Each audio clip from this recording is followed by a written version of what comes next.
Since grade school, this kid's dreamed of nothing but fantasy buildings. After countless attempts, he finally perfected his structure. He thought wrong. We start with a proposal. Just another day for him. This moment turned dreams into reality as VR MMOs took over Japan. Intense combat hooked players, while total creative freedom from furniture to massive buildings drew crafters worldwide. Miyabi too. He spent every free second crafting. He finally achieved his childhood dream, building a romantic haven. The attention bugged him at first, but he's used to it now. Trapped in a soul-crushing corporate job, Miyabi found joy crafting for himself and others. He relished the win. He gets an admin email titled Guide to Special World. Too early for results, but curiosity forced him to open it. The eel praised his builds, finally seeing him as a matchmaker. He's hyped. To thank him, the admins invite him to a unique world. A prompt asks to transfer his data. Eager for better crafting, he doesn't hesitate and hits yes. Instantly he fades. He wakes up in a forest. Thinking it's a server switch, he checks his options. Suddenly, he hears bandits ordering a carriage to stop and surrender. Miyabi's baffled. Why are bandits roaming a safe zone? He thinks it's a realistic update. A girl spawns, faces the bandits, and locks eyes. She flashed a weird signal. He steps forward, triggering the quest, but her signal is a total mystery. To bait the 9 bandits, he jumps out shouting, but the leader doesn't even blink. He challenged Miyabi and ordered a massacre. Miyabi didn't see this coming. Liz introduces herself and lunges at the bandits with her spear. A stone bullet slams into Miyabi's arm, dealing real, shocking pain. Advanced or not, pain shouldn't be possible. Nibi realized this wasn't a game anymore. It was reality. He binds the bandits, she'll turn them in, apologizes for dragging him in, and finally introduces herself. Miyabi ignores her worries and introduces himself. He's never seen a battle like it. Liz asks if he's an adventurer. He's just a civilian, and she feels terrible. Seeing his confusion, she explains his epic armor made her think he was a fighter. He looked harmless, but Miyabi apologized for the mix-up anyway. Liz offers to guide him to Angela as an apology. He's lost and accepts, but needs a moment first. Liz waits. Miyabi hits the forest, gathering sticks and stones. He couldn't rip the headset off. Stuck in a strange world, he had to play it cool to avoid suspicion. First, he tests his powers. He checks his inventory, but this world doesn't work like Yuma Sakai. To simplify, he issued a mental command. He's instantly warped into a massive void inside Yuma Sakai. No menu window, his inventory floats in his mind, rocks and branches included. Next, he tests his crafting. Simple crafting made him nervous, but he turned branches and rocks into a table. Testing the crafting system. It's better than the game. He summons recipes with a thought. Different mechanics, but it feels familiar. Next, he crafts a stone axe, the perfect starter tool for woodcutting and combat. 10 branches, 30 rocks with an axe, gathering lightning fast. He tests the axe. It's flawless, boosting his harvest speed to the max. Auto collection proves he can survive this world using crafted gear. He builds anything, balancing wild adventures with a peaceful home for his family. He's hyped his dream is finally real. Back at the carriage, Liz freezes at the sight of his stone axe and haunting expression. Miyabi plays it cool to dodge suspicion, claiming he only forged the axe as a weapon. Liz is confused by his empty hands, but he's a crafter. He'll build everything from rocks and branches. Liz found his lack of weapons weird. Miyabi asked for the axe, but Liz revealed she's a mage. Guards mock Miyabi for traveling solo. Liz snaps at their rudeness, but Miyabi shrugs it off as normal. Liz confirms he's got his gear. They follow the map, crushing every goblin in their path. Finally, Angel's massive city gate loomed ahead. Heavy security. This is a major city. Soldiers block their path. Miyabi tenses, but Liz calls it routine. Captain Angela thanks them for the bandits and asks who's in charge. Soldiers only want the bandits relieved. Miyabi watches Liz claim command.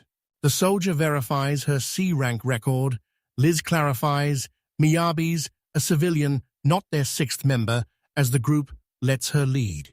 Miyabi's stunned, but Liz takes command. Declaring her top rank makes her the leader. Liz's support was vital. Miyabi apologizes for doubting a female leader, impressed she won over the veterans. He spots her blushing at his praise. Soldiers haul the bandits away, and the adventurer's reward is sent to the guild for later. The passenger thanks them, and the party departs, leaving Liz and Miyabi alone. Miyabi asks Liz if he needs an ID to enter. Liz is stunned. He lost his ID, but he admits he never had one. Now he's got to pay up to get in. He's broke. No ID, no cash. The ultimate double miracle. Silence breaks as Liz snaps, hesitant but firm. She snags him a 3-day pass, but warns he'll need a guild ID to stay longer. Inside Angela, Miyabi thanks Liz for the loan.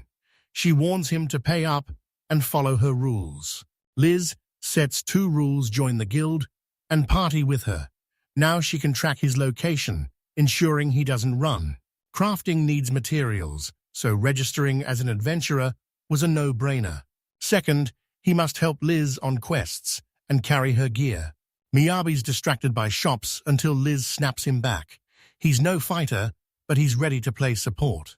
He expected the guild, but Liz drags him to an inn, insisting they rest first. It's 5 silver coins a night. 1 gold equals 10 silver. Comparing it to hotel rates, he estimates 1 gold coin is worth 10,000 yen. Borrowing 20,000 yen from a girl is a massive debt.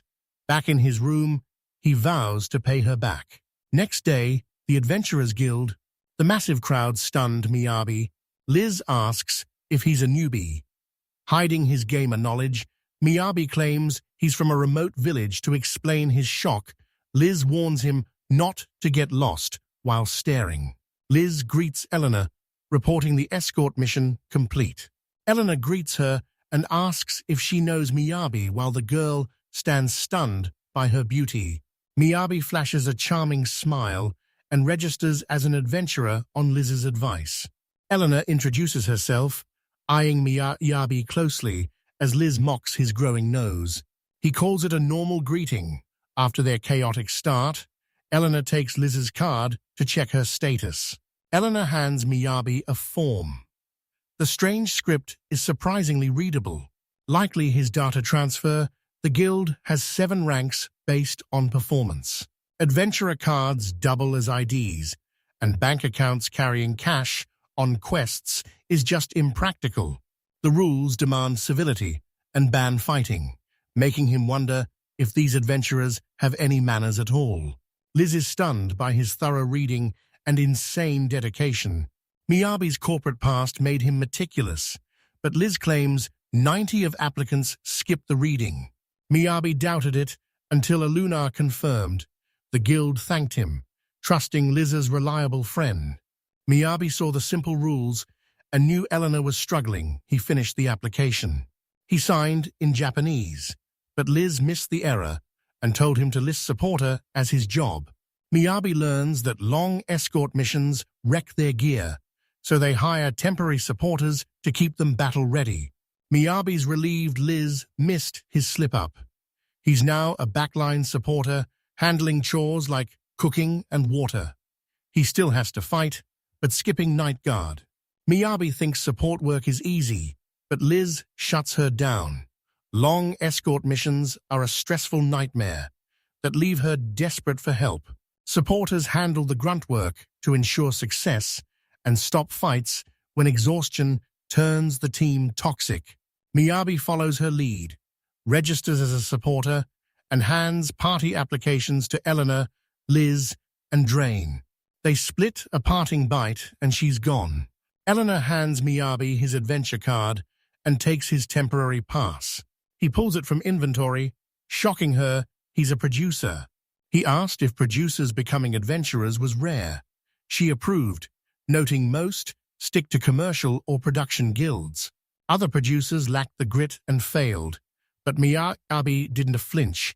He knew no one matched his fire. She notes guilds are now partnering with adventurers and cheers him on.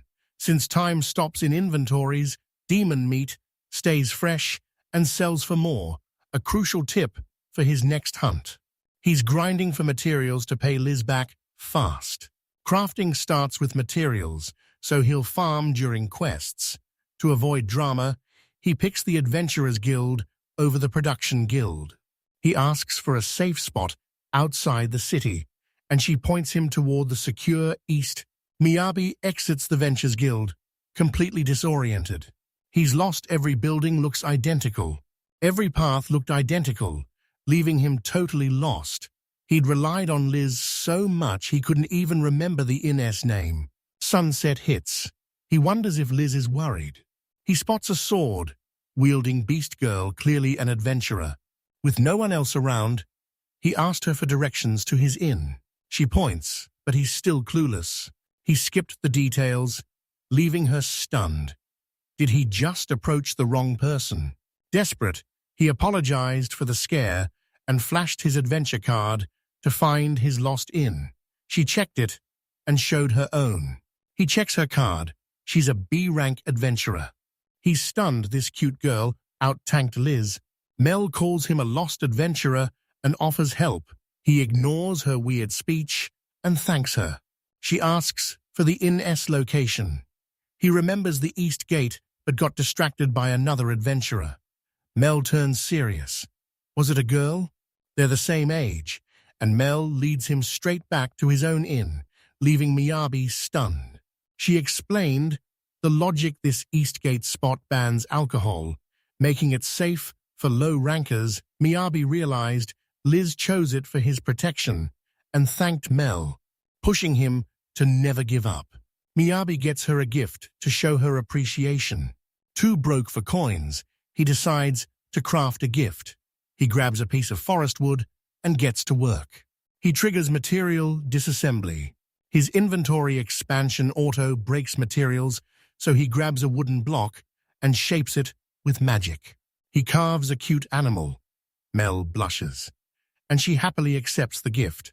Just like Yume Sakai, he valued every craft. Back then, they were just data. Seeing someone treasure his gift now warmed his heart. With no heater, the freezing cold kept him awake all night. He grabs breakfast to warm up and runs into Liz. They hit the dining hall, complaining about the cold. He seats her and returns with hot soup and bread. He brushed Liz's hand. It was ice cold. Liz's circulation is trash. Beats freezing on missions. Instant hot food is a massive upgrade from numb limbs. And Miyabi finally sees why a supporter is essential. He brought extra blankets, and she paid a daily silver for priority. Now, he's worried he's overcharging her. Liz snaps he'd change his mind after a rainy morning, offering tales of brutal heat and hard ground. Miyabi cuts her off, telling her to pause the squirt missions. Breakfast done, they hit the guild to grab their first team quest. They scan C and D rank quests. Miyabi spots Eleanor posting new jobs, but the second she leaves, the adventurers start brawling. Liz says everyone's fighting for top E and F rank pay. Miyabi realizes he's got to dive into that chaos alone. He chose to stay with Liz. Liz hated the messy request board. These were meant to help people, so she quickly fixed the chaos. Miyabi's impressed by her care. He asks for her pick as they scan the requests. She decides as an angry man spots them. Miyabi asks for the details, and Liz says the job is hunting ground sheep. Rewards spiked. But Miyabi's nervous Liz reassures him she's cleared this before, even if it takes a few days. Liz ignores the empty line for the crowded one, claiming she prefers it. Miyabi spots Ellen's counter. He teased her fandom, and an embarrassed Liz snapped back. She offered a beautiful send-off, but Miyabi thought it sounded like an old man's wish. Liz calls it a sisterly send-off, weirding Miyabi out even more. Their turn hits, and Eleanor's hyped to see the duo finally start their party. Her face soured at the ground sheep request. Liz admits this will keep her from the guild, while Eleanor warns of the ground sheep's charge. Bounty S up, because C ranks failed. She tells Miyabi to give it his all, but stay safe, wishing them both luck. Eleanor's kindness lifts Miyabi's spirits, making him finally realize Liz was right about his simple nature. Liz spots Eleanor's fake running style, despite his earlier jabs at her admiration. She mocks his old man mindset. And she's right, he's already in his 30s. Resting on the Western Plains, Liz is floored by Miyabi's insane stamina for a producer. They hiked from Angela, but he's not even winded. Liz is blown away. Miyabi's gear keeps him fresh, not his stamina. It's producer spec equipment built to boost energy and crush fatigue. Liz is impressed. Mages lack Vanguard gear perks, making stamina a nightmare to manage. Liz refuses to slow the team down, pushing past her limits while envying Miyabi's insane stamina. He warned breaks keep you alive, but Liz hid her fatigue, finally seeing why everyone else rushed home. Gates slam shut at dusk, leaving late rivals stranded like missing the last train after a brutal shift. Miyabi survived that too, and compared to his past, this world is a blessing. This world isn't perfect, but with no angry customers or toxic bosses, it's paradise. Between a kind teammate and zero stress, he's finally found the peace every modern. Liz yells for him to move. She's spotted ground sheep. They peer into the bushes. Miyabi spots a deer, but Liz points out the ground sheep hiding right behind it. They spot a massive ground sheep, infamous demons that crush the vanguard. 10 soldiers can to stop one. They smash castle gates with their horns, but their real threat is their sharp intelligence. Liz repeats the flank, sneaking through the brush to hunt the backline mages. Liz knows the strategy snipe lone beasts from afar while they roam. No wonder the roads were blocked. Miyabi knew nobody survives their charge. No civilians hurt yet, but the roadblocks are suspicious. Liz warns a nearby village is starving since the demon cut their supplies. The village's life was on the line.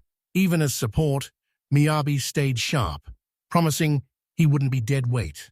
He asks for more tips, but Liz warns him to dodge their charge at all costs. He's taking this way too lightly. Don T underestimate them. They charge until they re-dead.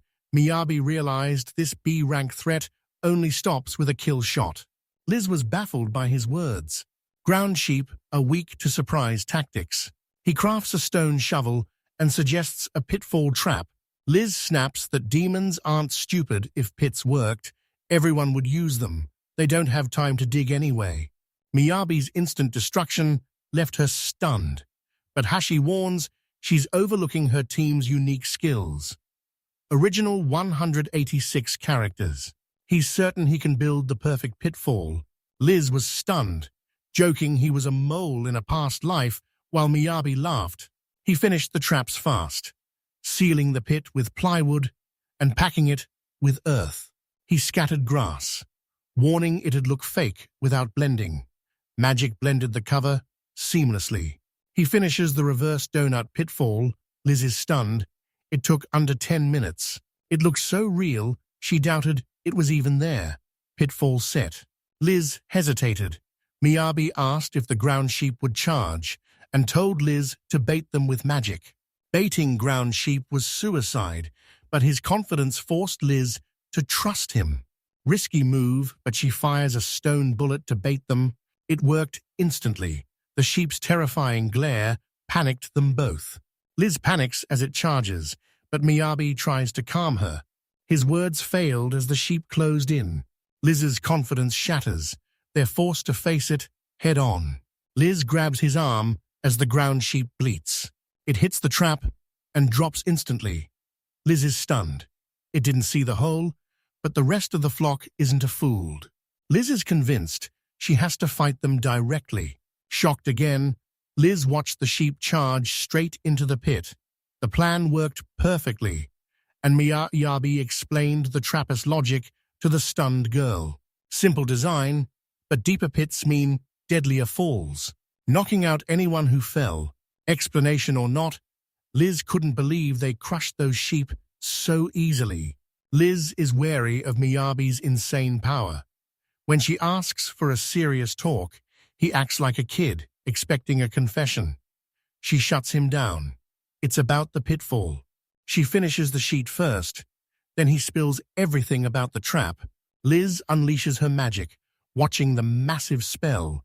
Miyagi suggests a weaker spell, but she refuses. Ground sheep are tough, and to keep the materials high quality, she needs a one-shot kill. She charges her magic for max power. She hurls a javelin, wiping them all out in one shot.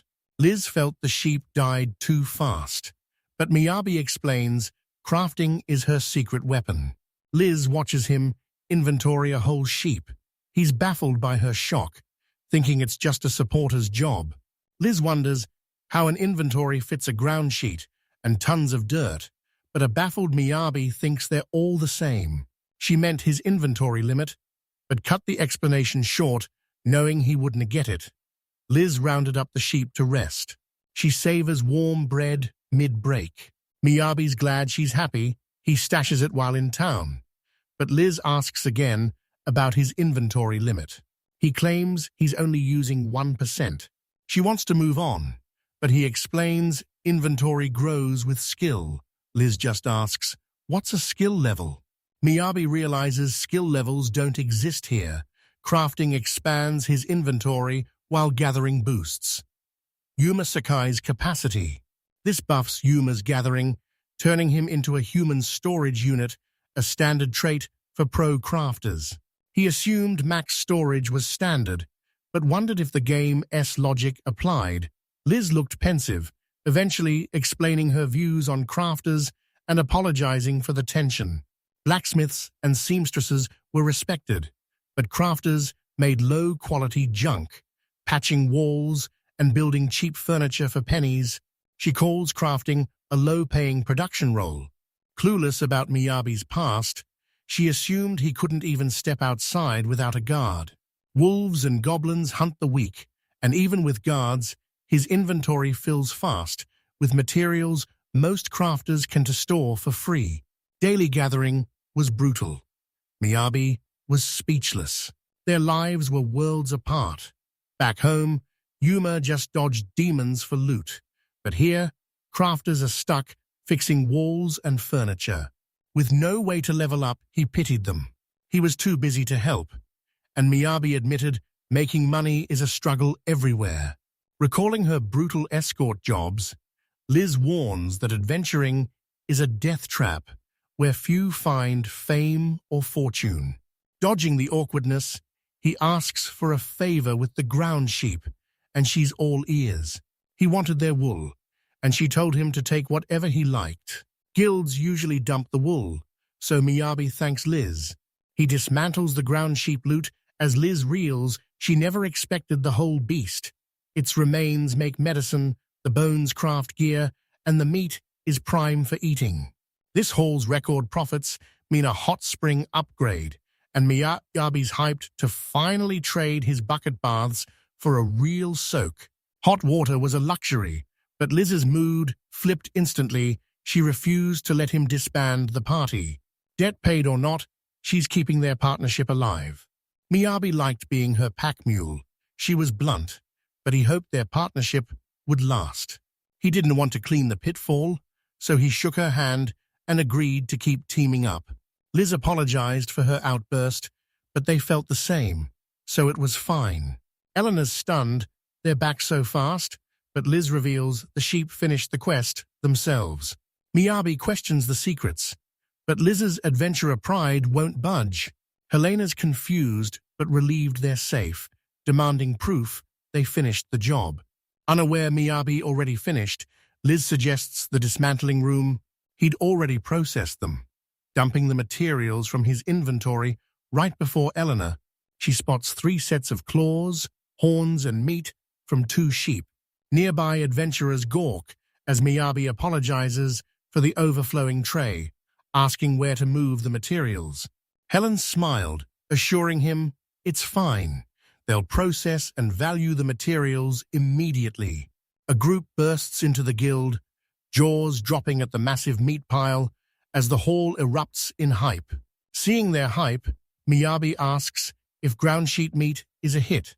Liz says the meat is lean, healthy, and mild. Delivered 3 hours post-kill, it's ultra-fresh and universally loved. The guild freezes it to be eaten raw, making this delicacy a cult favorite. Miyabi remembers Liz's words and realizes she loved ground sheep too. She won to eat it raw, Eleanor's back. They score 45 gold for the quest and 60 more for the bodies, way above the usual 10 gold bounty. Alameat's worth 85 gold coins. 200 gold coins. Total. Miyabi demands a 30 cut for hauling the luggage. Liz offers 70, but Miyabi refuses to compromise his integrity. Still in debt, Liz orders him to go all out. Refusing makes him look like a mole. Eleanor gets suspicious, but they play it cool. They argued over the split. Liz credited Miyabi for the carry, but he insisted he was just a supporter. High risk meant a bigger cut, plus debt repayment. Liz got the logic, but felt overpaid. He wants a 60-40 cut, but she shuts him down, demanding an even 50-50 split. He doubted he earned half as a supporter. Liz forced him to accept, since ground sheep profits covered it. Miyabi and Liz head straight to the hot spring. He misjudged the costs. Upgrading to luxury is wrecking his wallet. He loved the friendly vibes, and Liz pushed him to hit the hot springs. Miyabi hits the shops first. A confused Liz tells him to stay warm and heads to the hot springs alone. Big jobs like yesterday's are rare. Adventuring is brutal, and he needs to get his life together fast. Work dries up, and missions drag on. He had to stock up now, while they still had the cash. Miyabi skips the fancy sauces. Salt is enough. He hits a stall and buys every condiment they have. The vendor thinks he's just browsing, until Miyabi flashes 10 gold coins. The vendor folded instantly. He grabs salt and pepper at a condiment shop, then hits a dry goods store for the rest. Down to 49 gold after the haul, but it was worth the investment. Time to handle their other needs. He hits the forge and starts browsing. Master-tier craftsmanship, clearly a pro-S work. His stone axe was trash compared to the sharpest blades. He's no pro. Suddenly, a man asks if Miyabi is a producer. Miyabi's shocked. He was outed as a producer. The man explains, weapons are tools judged by weight and feel only a fanatic or a producer grins like that while inspecting them. Miyabi didn't notice his grin until the man called it out. He apologized. He waves it off, admitting he scouts other smiths' work. It's just part of the craft. Miyabi thanks him, insisting he needs a knife for protection. He asks for ironware. The man demands a name, so Miyabi calls himself a supporter. Wise, the shop's third-gen owner, didn't know weapons were back in production, but he's all for it. Weiss asks to see the weapon, but a shocked Miyabi realizes Weiss got it all wrong. He just wanted a Jingashikan stove, but now wasn't the time. He flashed the stone axe as Weiss inspected it. Miyabi hoped his plan wasn't too crude, but why was he ordered to follow? Weiss leads him to a room packed with iron ore. Miyabi gaped at the massive ore stacks. He'd never seen this much, not even in the game. Weiss preps a crate of iron ore, the same amount he gives his rookie smiths. Miyabi asks the price, but Weiss laughs it off. He knows the adventurer is broke and refuses payment for a basic stone axe. Miyabi felt guilty and tried to pay, but Weiss forced him to take it for free. If Miyabi forges a weapon from the ore, he must return. Weiss is hyped to see the result. Miyabi was laser-focused on cooking that Jingyushu-kun. He swore to craft something worthy of Weiss, even if it takes a while. Weiss left, obsessed with that stone axe. Felling trees usually meant scraping, so this tool was a total shock. Finally, the old man had something to look forward to. Miyagi's lost again, but at least he remembers the destination's name. He starts walking. Mel suddenly appears, and a lost Miyabi breaks into tears of relief. He asks for a guide again, but when Nell points to the inn, he reveals he's moved to Farada. Turns out she's staying there too, and heads back. They reach the end together, and Miyabi finally felt safe. He thanks Mel again and shakes her hand. He saw she wanted more. He uses his new materials to craft her a special reward. He infused mana, carving the material into the perfect shape. Hand sewing is a grind, but his skill pumps magic into the thread. Guide the thread along a magic path to the stitch points, and it follows. Minutes later, he finishes a cute plushie. Miyabi's final touch, a unique crafter technique. He uses magic and ground wool to instantly sprout a fluffy layer. Final tweaks done, the plushie's ready. He didn't even notice the crowd's questions and praise. He apologized for the wait and thanked Mel for leading him to the end. No blushes, thanking him for finally using her name. Yabi's stunned. Nell remembers his name. He hoped the plushie would keep him in her thoughts and that she'd actually love it. Fresh out the bath, Liz greets him and asks what she missed. Miyabi played dumb about the crafting scene. She dodged the topic, bragging about hitting the amazing springs 3 times while he was gone. Her relaxed look made his heart race as Liz urged him to dive in. Miyabi blushes at her mature look, but Liz grabs his cold cheeks, warning him to stay safe as an adventurer. Miyabi locks back in. Liz asks what's wrong, and he admits he was scolding himself for getting distracted. The age gap felt wrong, so he hits the hot springs to clear his head. Next, Miyabi and Liz hit a lumber paradise. An hour ago, Liz warned Miyabi today as quests were trash. The rain turned the ground into a muddy mess. They chose a round trip to avoid camping in the mud while fixing the sabotaged paperwork. Miyabi's hyped for these gathering materials.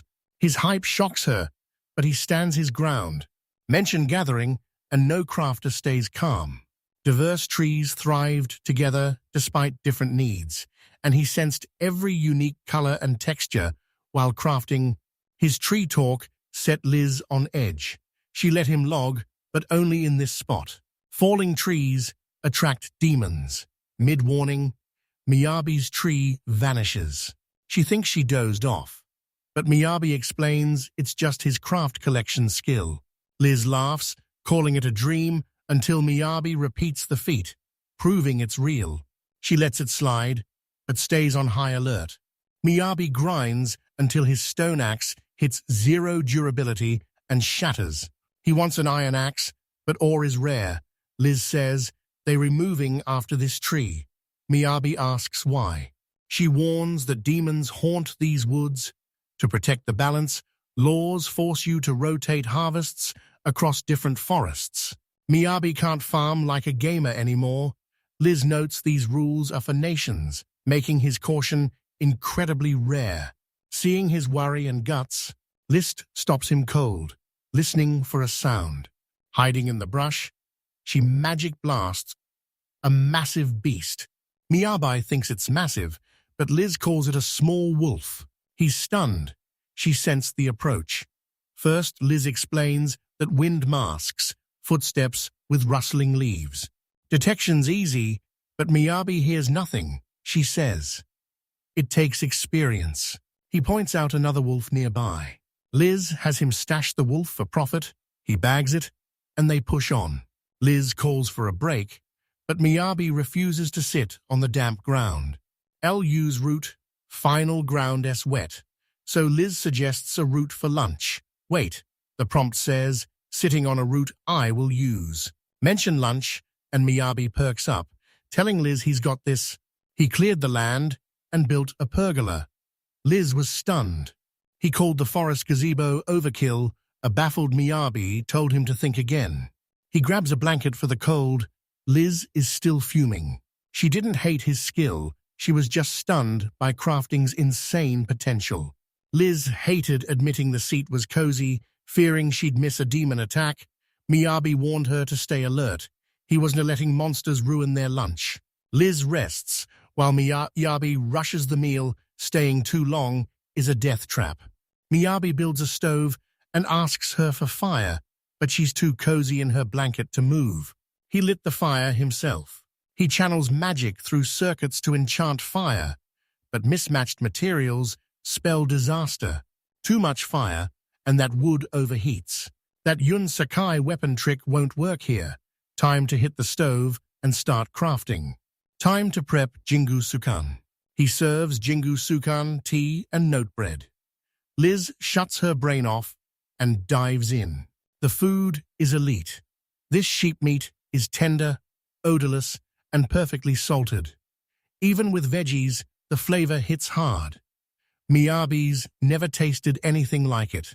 The bread was a standout, milky, sweet, and insanely fluffy. Miyabi baked the bread himself.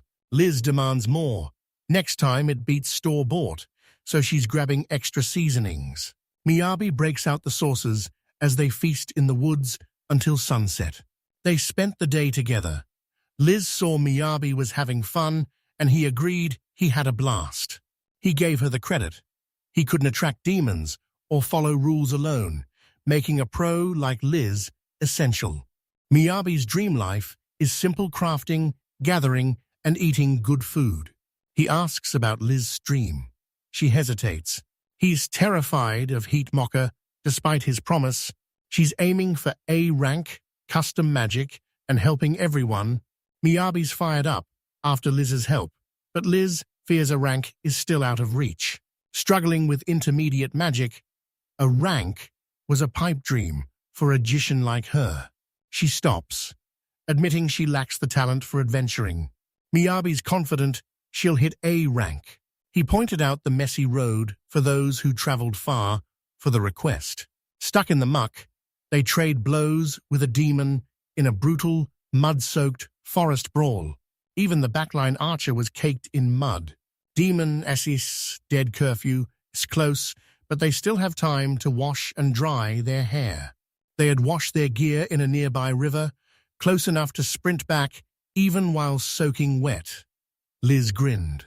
Claiming it was impossible, Miyabi admits he lied and the request clears. Failure meant more than just pain. Bad weather and messy squads force other adventurers to bail. He asks for dependable adventurers like Liz, who helps those in need. He used her mid-tier magic to force her out, but Liz fired back. She's not quitting. Strength wasn't everything. Liz stops him, ready to face the muddy path ahead. Miyabi preps a fish dinner. They grill trout and salt-crusted fish, shocking Liz with a fresh feast mid-request. They eat bland food on the road.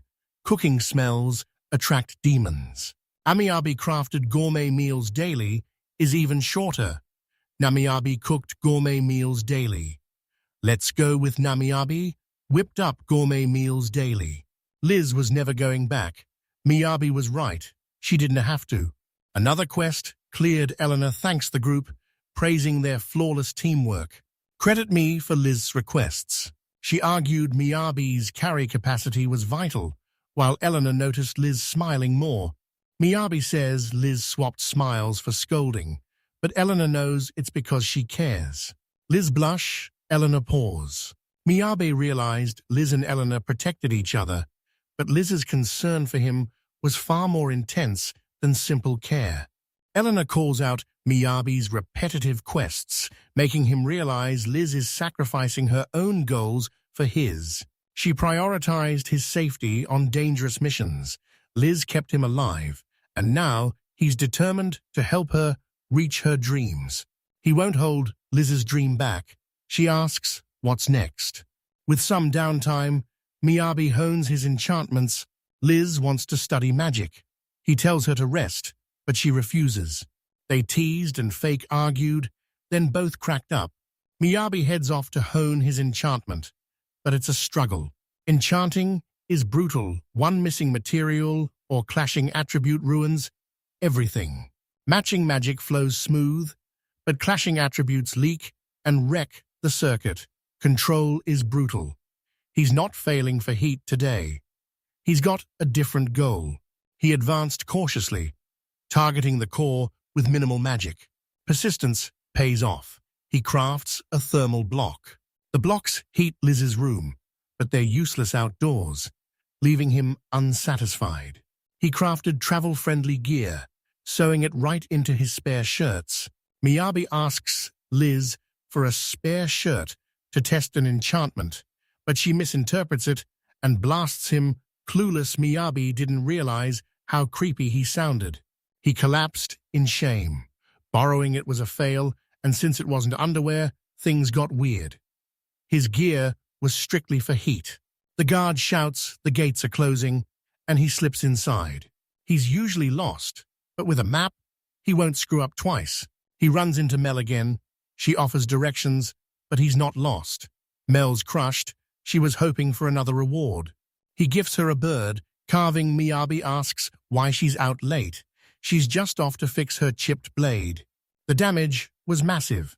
Her blade was shattered beyond even Miodi's and Chantal's skills. He asks to join her for the sword repair, and she agrees. Weiss freaks over Mel's trashed sword. She always waits until it's broken to get repairs. Weiss spots Miyabi, notes he's just there for a quick wash, and Wise scolds Mel and warns her his repair backlog will take time. Weiss asks if Miyabi can handle synthesis. Miyabi's stunned. Weiss wants him to do the repair. Failing would trash Null's rare materials, and Miyabi didn't want to risk it. Weiss says it's a rare chance to master magic crafting, but Weiss claims Mel can afford replacements. Despite her clumsy, impatient nature, Miyabi confirms, and Mel asks what reward he wants. It's a rare dragon fang worth a fortune.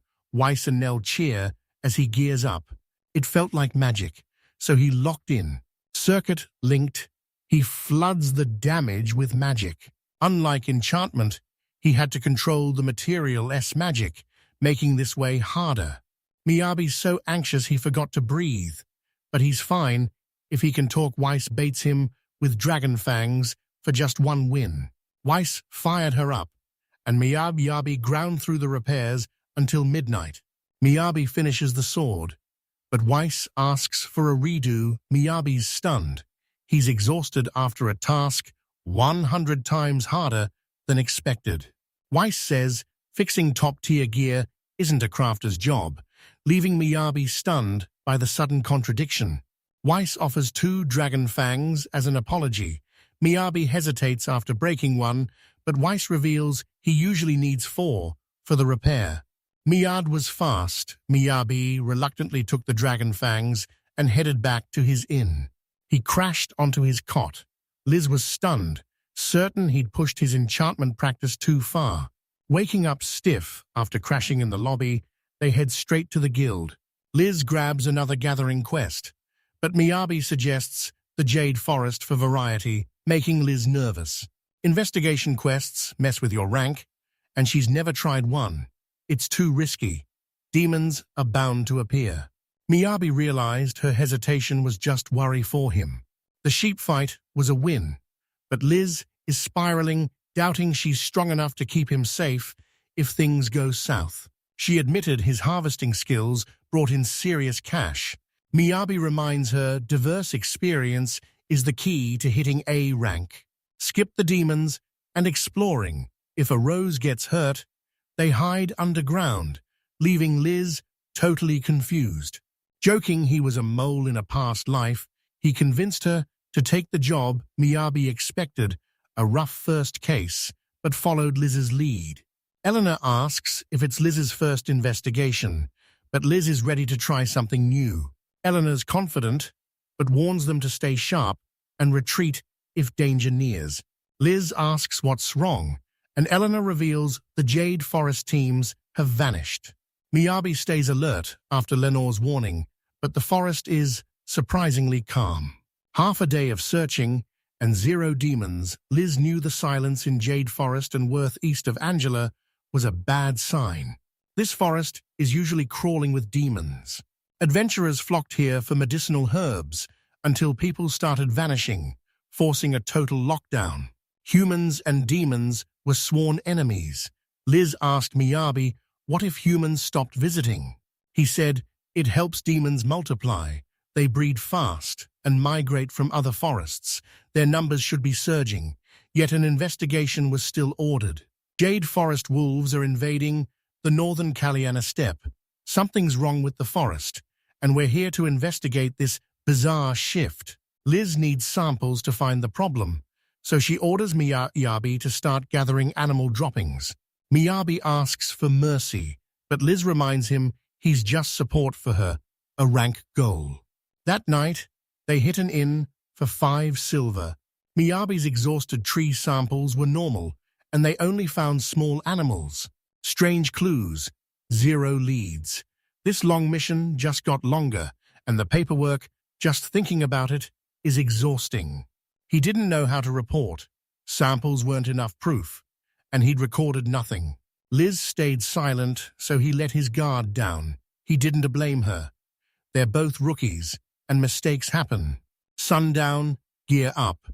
He crafts paper from demon bone glue, charcoal pencils, and flower-dyed colors for Liz's map. Miyabi's past life made paperwork and overtime effortless. Surprisingly, he didn't mind anymore. He never expected his past life skills to work in this world. Even as an adventurer, his journey was non-stop work. Next morning, he hands Liz the investigation summary, insisting records are vital. Liz worries he spent too long on it. Miyabi insists he slept early. After checking the summary, Liz started helping him that day. Miyabi offers to handle the scouting alone, but Liz insists splitting the work is faster. Liz wants to learn the summary book. Miyabi's stunned by her drive, but Liz says it's not about diligence. Adventurers report verbally while the guild handles the paperwork. Miyabi just realized he wasted hours for nothing. Liz reassures him, praising his work. His summary revealed patterns she'd missed, leaving him flustered. Miyabi shows her a custom underlay for steady writing on the move. Liz was floored by the tech. She'll report demon signs for him to log now and compile tonight. Now they must prove to the guild that Liz is a master investigator. They scoured the forest for 5 days. 5 days later, they find a campfire and scour the area for its owner. Miyabi thinks the missing adventurers survived the forest, but Liz isn't so sure. She notes they wouldn't risk a wildfire, insisting the campfire be put out or buried immediately. Something unexpected must have stopped them. He sticks around. Liz watches Miyabi magically weave leaves into a shelter, adding a camo base and wool cushion. Perfect for long stays with a river view. Liz is used to his genius, but he jokes he wants her surprised while they keep watch. Miyabi dozes off on watch, but Belize snaps him awake. Alert, a black hawk crank demon is closing in. She found the monster trail, but missed the connection. Miyabi masked their scent with magic, while Liz realized black hawks shouldn't be in this forest. Miyabi asks if they're luring the demons away. She suspects these massive social mutants have built a hidden nest deep in the forest. He ordered Miyabi to find it and alert the guild. Blackworks is crawling with orcs and Liz. Their numbers exploded, shocking everyone. Liz realized the massive black walk swarm was a major threat. High numbers trigger an intelligent AA rank evolution, a nightmare scenario that leaves Miyabi shaken. They head back to report, but Liz stops him with a reminder. Demons breed fast, and the right environment could trigger a disaster in days. Building a strike team takes 3 days. They're officially out of time. Liz warns Delane's too late and apologizes for endangering Miyabi, but he's certain they can still act. He asks Liz for options, and she delivers. Miyabi mapped the cave, certain his surprise tactic would blindside the Black Orcs. He maps the underground blackwork settlement. Liz shivers, stunned that Miyabi charted the massive area so fast. Miyabi didn't expect the freeze, so Liz tells him to endure until dawn and asks for blankets. Seeing a crafter, she questions if he's really staying the night. He tells her to watch as he builds a cozy spot. Miyabi lays the foundation, installs curved beams, and frames the walls and ceiling with wood. He plants a radiant tree at the heart of Chandan Magic's massive underground. The tree lights the room with a warm glow, and he adds extra heat for Liz, who's always cold. He finishes a cozy underground base with a soft bedroom and a chill zone. A glowing log tree lights the room, while heat blocks mimic a fireplace. This fireless underground bunker stays warm, featuring a full dining area and a basin with fresh, easy-access water. Miyabi knew his latest work would stun Liz, even if she was used to his style. Liz was floored by the reveal, shocked he built it so fast. Miyabi's bummed she isn't impressed by the glowing tree, despite his master-level enchantment magic. He heated the floor without a hot spring, warming Liz's hands and feet, pure paradise. Miyabi reveals he rigged the floor with fire, and Liz is hyped. Joking his room beat a luxury hotel, she forgot the black orcs above and relaxed on the warm floor with just a cushion. But Miyabi wouldn't allow any rest. He shows her a plush wool cot. She's amazed, feeling completely wrapped in wool. Liz says it feels like a warm futon hug for the cold and asks if it's expensive. Miyabi brushed it off, telling her not to overthink. This C-ranker insisted her body would wake naturally without oversleeping. Next morning, Liz sleeps in, just as Miyabi expected. He tries waking her, but she mumbles for Dad to give her another minute, leaving him baffled. With a sigh, she begged for more sleep. He refused, and she washed up at sunrise. Miyabi checks Liz, who's wide awake and ready. They move in, catching the Black Hawks frustrated by their looming shift change. Miyabi and Liz strike, blindsiding the Black Hawks. Liz fires an ice spell, but the Black Hawks strike back. It plunged into a hole with Miyabi. He praised her effort, but told her to retreat sooner next time. Liz's Operation Mole ditched the direct assault. The enemy's numbers were just too high. Lacking a front line, they had to dodge, but Liz was wide open while charging her magic. New tunnels let Liz lure enemies with magic and vanish, leaving them clueless on the surface. Liz unleashes magic, obliterating the Blackworks mid-chaos. Repeat the tactic, thin the herd, and bail. Miyabi warns high-tier monsters could sneak through the many exits. Priority 1. Map the cave. Black orcs feast while digging for new exits. Liz thinks she's the mastermind, but Miyabi makes everything unpredictable. Miyabi asks if they strike tonight. Liz orders a dawn strike, admitting her smell mask drained the mana needed for the Black Orc.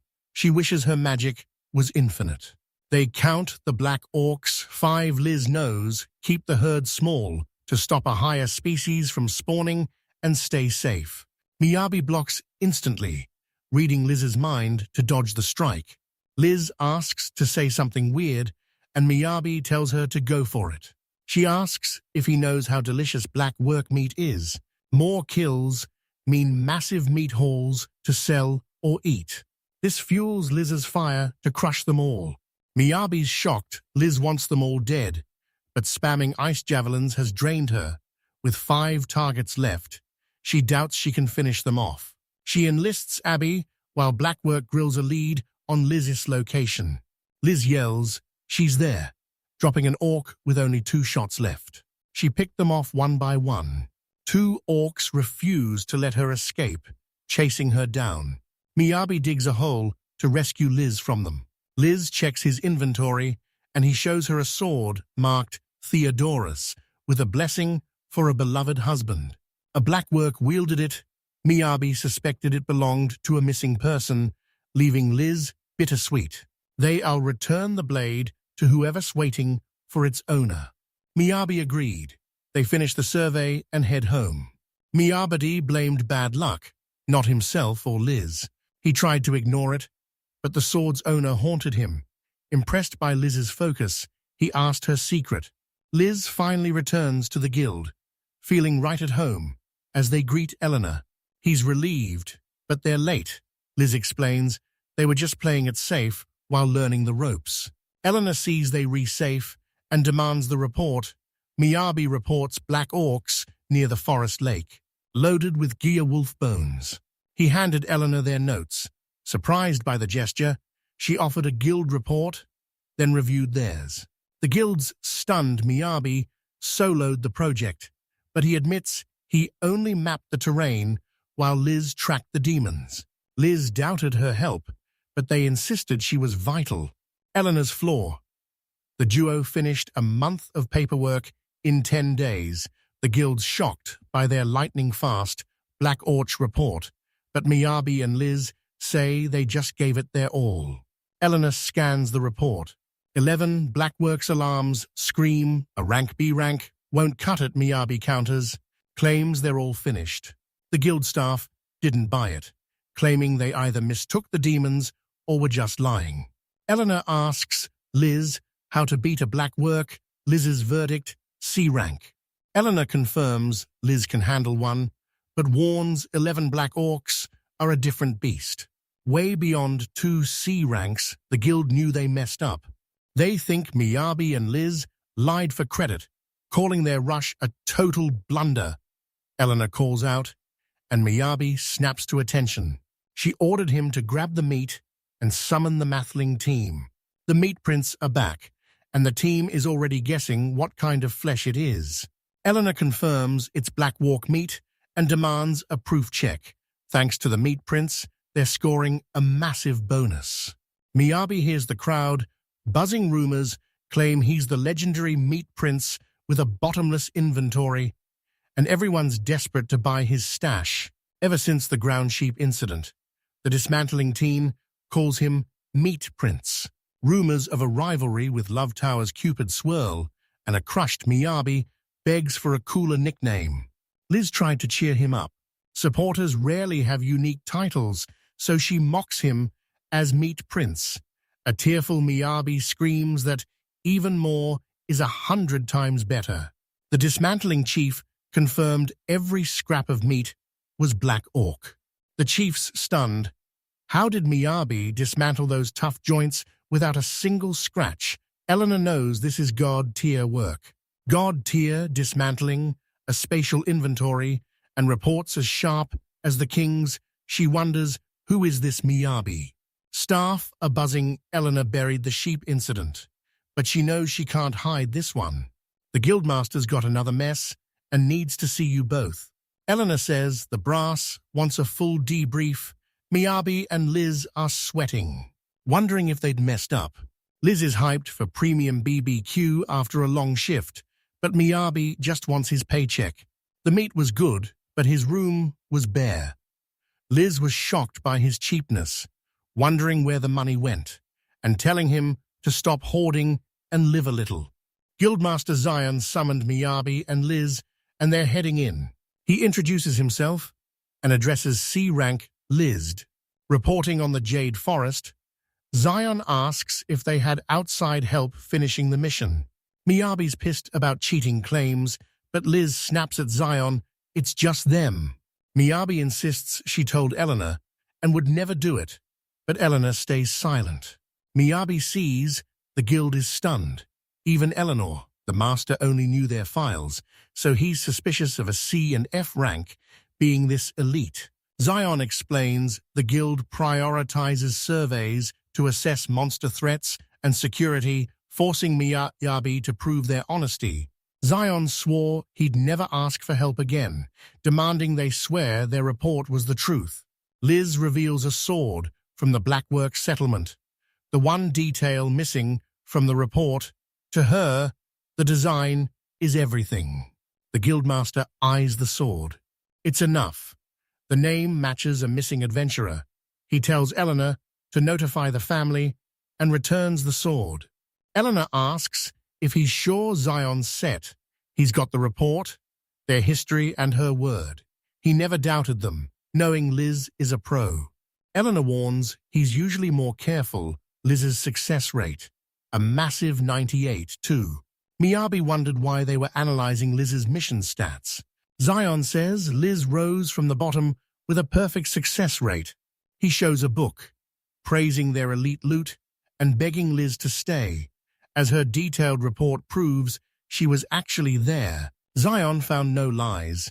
Everyone's innocent until proven guilty.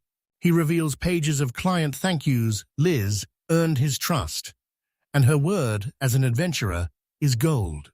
He called soloing 11 works impossible. Even Liz admitted she couldn't pull it off.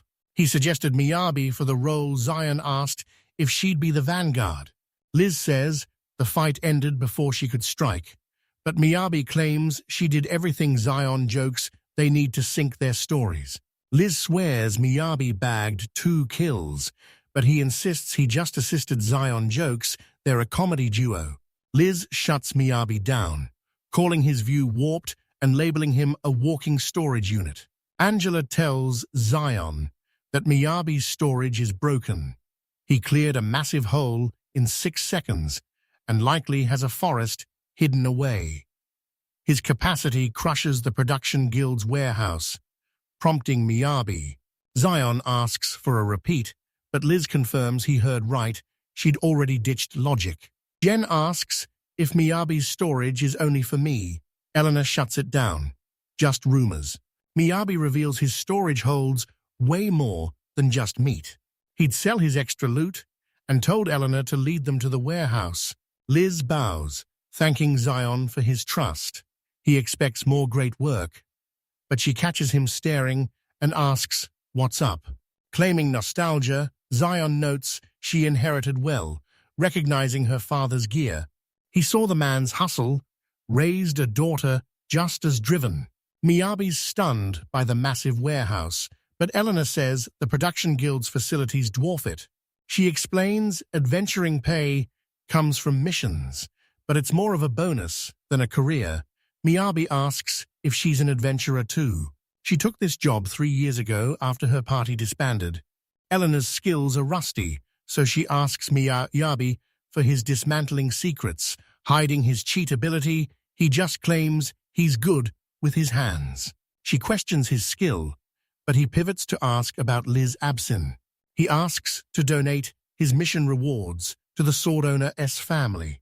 Eleanor splits the 100 gold reward, but Miyabi insists he's fine. He's already got enough for materials. She calls him naive for skipping pay over a death, and Miyabi can't find the words to explain. The future's a blur, but he's locked in, following his gut and playing by his own rules to keep his conscience clear. It's selfish, but he can afford it. This 50 pay cut isn't permanent. Eleanor offers to handle his donation to a fund for fallen adventurers' families. She warns him, rewards are the price of risking your life, so don't to sell yourself short. Talk over. Eleanor leaves. 2 days later, she tells Liz and Miyabi they crushed the mission, earning a massive reward. Miyabi calculates their 910 gold reward in yen. Eleanor offers the guild vault, but Miyabi sends the cash to the bereaved family, feeling it's still not enough. Along with the cash, Miyabi lands a surprise D-rank promotion.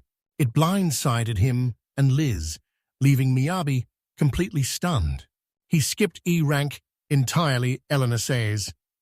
It's rare for a support, but his massive impact forced the guild to back his growth. He questioned the guildmaster's motives. Eleanor warned that a massive F-rank payout spells trouble. They're now out-earning B-rank adventurers, even Eleanor. Miyabi thanks her, but Eleanor smiles and keeps him in support. He's way too profitable for the guild to lose. After thanking the guildmaster, Eleanor stopped to clear something up with Liz. She asks if Liz wants this donation kept anonymous too. Liz panics, pointing to the report, but Eleanor just smiles. Miyabi finally gets the hint. Stop blowing half his paycheck. Miyabi stared in total awe, her eyes glued to Liz's actions. She blushes and scolds him. Mission complete. Liz meets the Blackhawks and the Guildmaster for the first time. So anxious her heart nearly stops. Miyabi agreed. Wanting a change, Liz asked about the gathering, but he proposed a victory party first. He serves a stunning black meat Chinese dish, but Liz is clueless, asking if it's just ordinary cooking. Miyabi dodges her questions, asking for her favorite meat cuts instead. Liz tries to help, but he insists on grilling solo, leaving her worried the meal will end too fast. She spots some bread and takes a bite. She loves the savory filling, Miyabi explains. These buns are perfect for the cold, packed with meat, stewed to fork tender perfection. Smooth dough and rich filling create the perfect texture. Liz is obsessed with the sweet, juicy flavor. One bun later, she's hooked. Miyabi serves the next dish, and her curiosity spikes. She spots the spinning table. Miyabi insists it's a must for traditional Chinese food. Liz didn't get it, but she agreed. Miyabi warned her not to reset the spinning table. Then Null suddenly appeared, catching them off guard. Liz greets them mid-meat bun. Following the scent, Miyabi's shocked. Liz knows her, but Liz is stunned. Miyabi knows Mel, a famous B-ranker. They catch up, Nell teasing Miyabi for always getting lost. She mentions a blacksmith wants to talk, but Miyabi's clueless. Liz is shocked he knows Master Weiss, demanding to know if he... Miyabi asks if the kind blacksmith Weiss is famous. Liz and Nell trade looks and lead him straight to the man.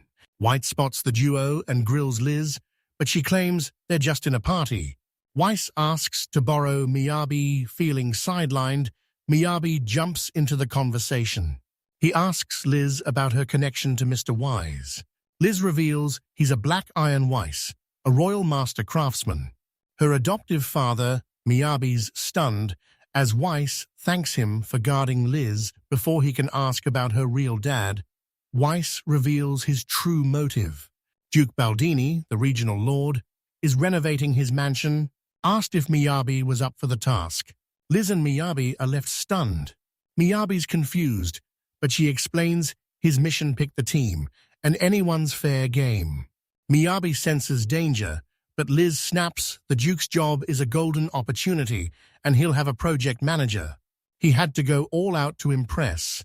With no other choice, Miyabi reluctantly accepts. Noble estates sprawl across the hills of West Angela. Duke Baldini's massive estate sat right in the center. Miyabi, Weiss, and Liz arrive. Weiss leaves, saying work starts in 2 days with housing ready. Miyabi's glad he packed extra clothes for this surprise chance to explore a... Walking with the group, he spots a wilting flower. A man identifies it as CFEO, a cult known for its resilience and adaptability. As he explains the tropical rose's struggle, Miyabi wonders who he is and why he's so close. Weiss returns, warns that meeting everyone is risky, and reveals the man, Duke Trent Baldini. To avoid embarrassment, Liz forced Miyabi to study the Duke before they left, then grilled him on the territory's ruler, the Lord of Angela. Miyabi explains the Belfini house is one of 5 great ducal houses ruling the north for the 40 government, led by the enthusiastic yet eccentric Duke Trent Baldini. Liz warns him to lead a noble house. He must top Angela's Royal Magic Academy. He built the 3 major guilds, restricted noble lands, and used free trade to skyrocket Angela's exports. Rank and cash bought everything. Miyabi was impressed, finally seeing why Liz fell for the adventurer life. He noticed the Duke's subjects were fiercely loyal. Liz wasn't kidding. The guy's a total weirdo. Now, a nervous Miyabi joins Weiss' elite squad. The Lord's a weirdo, but manageable. The real red flag. These dead serious workers. Duke Trent Baldini introduces himself, apologizing for the wait. He's honored Weiss, accepted his request. He locks eyes with Miyabi. She's confused, but the Duke admits The mansion's interior is a 30-year-old wreck, and the Pratlinwood is making it worse. A simple refresh wasn't enough for the modern era. He demanded cutting-edge, innovative designs. He told them to trust their path and use their own power to reach their goals. Miyabi's face flushes with inspiration, hyped to finally work with his fellow craftsmen. In storage, someone chucks a hammer at his head. A thug barks at Miyabi, warning him to stop sucking up. He's the boss's true successor. Meet Iron Skin Sid Miyabi's impressed by the title, but a teammate reveals Sid actually named himself. He's the brother of Iron Skin. Sid Miyabi apologizes for the intrusion, but the brother trusts Weiss's judgment in bringing him along. Weiss arrives and kills. The chatter time is short, and this job for a friend is a make or break for his reputation. As PM, he's already got the mansion's design outlines ready for review. He ordered them to start. Miyabi asks for his role. Weiss hands him a pen and paper. Miyabi's confused by the pen and paper, but Weiss has a surprise. Miyabi is the new project lead. Miyabi panics over the missing blueprints, but Weiss stays cool, admitting he's got no design, even though construction starts today. Miyabi didn't buy it. White definitely planned this from the start. Weiss introduces a new boy, putting him and Miyabi on bathroom duty. The timid boy shouts a greeting, startling Miyabi. Weiss leaves. Miyabi sits alone, questioning everything. The kid seemed decent, but Miyabi was stunned by how his small frame curled into almost nothing. The bathroom was his biggest hurdle, no faking its complex design. It was the perfect chance. Keep the frame and overhaul the interior. Money's no object in his favorite zone. As he sketches, the boys look ready to talk, so Miyabi asks what he needs. He forgot his intro, and a nervous Karen lets Miyabi keep calling him by name. Miyabi needs a design first, so he orders Karen to start demolition. The boys, fuming Miyabi, won't stop using that name. Miyabi's baffled when the Duke identifies elven tribe styles and architectural influences in their work. He dismissed them as ordinary, stunning Miyabi. He retreats to rethink his extravagant designs, bored the Duke because in this world, fantasy architecture is just the basic standard. He remembered Dream World, a high fantasy game with visuals crafted by the industry's top designers. Miyabi brainstormed for this Dreamworld clone, while Karen's demolition work stalled. Miyabi sees Karen hauling materials and offers his inventory. Her reaction makes him doubt she has one, but luckily she does. Inside, 2 weeks of lunchboxes and fresh food. Liz said crafters are undervalued, so Miyabi grabs Kieran's hammer to help. One strike shatters the floor. Kieran still calls him Master. Miyabi hated the title, but Karen was already dead set on being his apprentice. He begged for the technique, but Miyabi said it only unlocks through leveling and crafting. Exhausted, Miyabi pushed through, fueled by Karen's hype. Remembering his own struggles, Miyabi doubted it was talent. He thinks Karen's got that same potential if he tries. Demolition finishes by morning. Karen's stunned by the speed. While Miyabi remembers a question, he asks Karen about the pit, but the Duke interrupts, revealing it's a boiling water reservoir. Miyabi's stunned, but the Duke calmly explains they haul buckets of boiling water to the bath. Miyabi's shocked by the manual labor, but the Duke's fire mage keeps the water perfectly hot. But age forced him out. Nobody wanted this thankless job. The Duke asks for an update, and Miyabi reveals his new, upgraded design. The Duke waited like a commoner.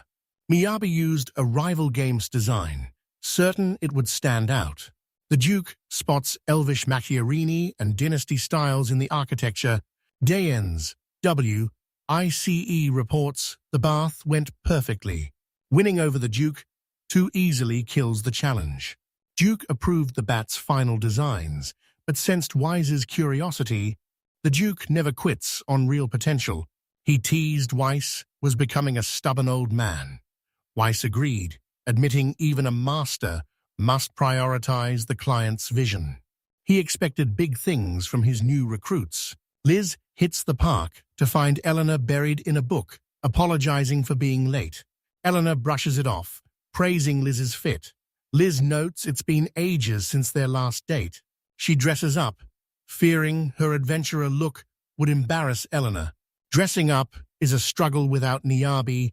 Ellen questions using another S inventory as a closet, sending Liz into a panic about being rude. Eleanor realized Miyabi hadn't been at the guild lately. Liz reveals he's helping renovate the Lord's mansion. Eleanor's stunned by the news. Miyabi's ready to quit. 3 days of rejections from the Duke have stalled the bathroom renovation completely. He hits the Duke's library to study local architecture. Karen's reassigned, taking his magic with her. The Duke's vague demand for something unprecedented rattles him again. Too vague. The Duke's only ruled on to make it look like a bathroom. That's not how it works. It's a familiar frustration, just like his old boss demanding results on impossible deadlines. Friends warned him, see the client's side and listen to their needs. Miyabi wanders off while daydreaming, getting lost in a maze of identical luxury. Dazed, he spots a path outside and heads there to regroup. A maid appears, sternly correcting his path. Relieved, Miyabi admits he's lost. The maid stops him cold. Only family allowed past this point. He asks for the bath, and she politely offers to lead him next door. Miyabi offers to go alone to save her time, but she insists on walking him. Miyabi mentions his construction role, but gets hit with dead silence. Conversation dead, he's stuck with an awkward stranger. Fumbling for words to kill the silence, he just needed to reach the bathroom. He spots Nell playing with her puppies. A stunning woman playing with Mel asks who he is. Mel intros Miyabi as a lost cause while he flexes his new D-rank promotion. Her elegant look and voice fueled the doubt. Miyabi realizes Chiffon Baldini is the Duke's daughter. Switching gears, he asks their plan. Joking they're about to jump Mr. Bear, Chiffon reveals they always play pretend like this. Her hand slips, sending Mr. Bear straight into the dirt. Alicia wanted to wash him herself, but Chiffon snapped, telling the maid to clean her own mess instead. Nell teases Miyabi for being lost again. He admits he's off course, but reveals he's actually there to help renovate the Lord's mansion. He's failing the main bath design, and Chiffon recognizes him. He's a pro for designing this young, but she knows her dad's standards are brutal. Her workaholic dad finally relaxed in Miyabi's long-awaited bath. She won't help directly. This is their responsibility, not hers. Melanchiffon keeps washing bears while Miyabi ponders her words. Ideas raced, igniting a spark. He stood up, demanding Alicia take him to Duke Baldini immediately. He pitches his idea to the Duke. He finally saw the Duke look pleased. Karen bolts to the bathroom. Stunned the designs approved, she confirms with Miyabi, apologizes for the wait, and construction finally begins. Corinne's back, in Olive Miyabi. Stunned, the Duke loved his design. He's hyped to help. Karen asks if he mastered Miyabi's special technique. He'll eventually rival Miyabi's master craftsmanship. Let's try. He's destined to reach Miyabi's level of mastery. Let's try. Sick of being useless, he hounded Miyabi for training. He owed Weiss for the job, but his magic was trash. He hated being deadweight while everyone else grinded. Karen's eyes are dead serious, facing his first fellow craftsman. Miyabi wonders if he'd be in her shoes if he started with nothing. He's determined, unsure, but ready. This thrill, Karen. Miyabi asks what Karen can build, and Karen proudly claims he makes hammers. He harvests and builds by hand. Miyabi asks why he isn't using crafting skills. Using them yields sloppy form and trash results. Fixing shapes wasted every second saved. Miyabi's skills seemed unique, but Karen's inventory and class magic meant a solution was likely. The solution level up. This bathroom renovation is the perfect way to grind those skills. Miyabi orders Karen to craft 5,000 small blocks. Manual crafting was impossible at that scale, so Karen grinds his handicraft skill to level up. This work is key to the bath's design, so he told Corinne to go all out. Nervous but committed, Karen hits the corner to start. Miyabi figured Weiss paired the crafters so they'd support each other. Karen preps blocks, while Miyabi builds an auto temp tub using water and fire magic stones.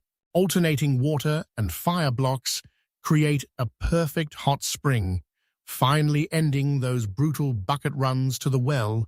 He prepped the wells while scouting for building materials.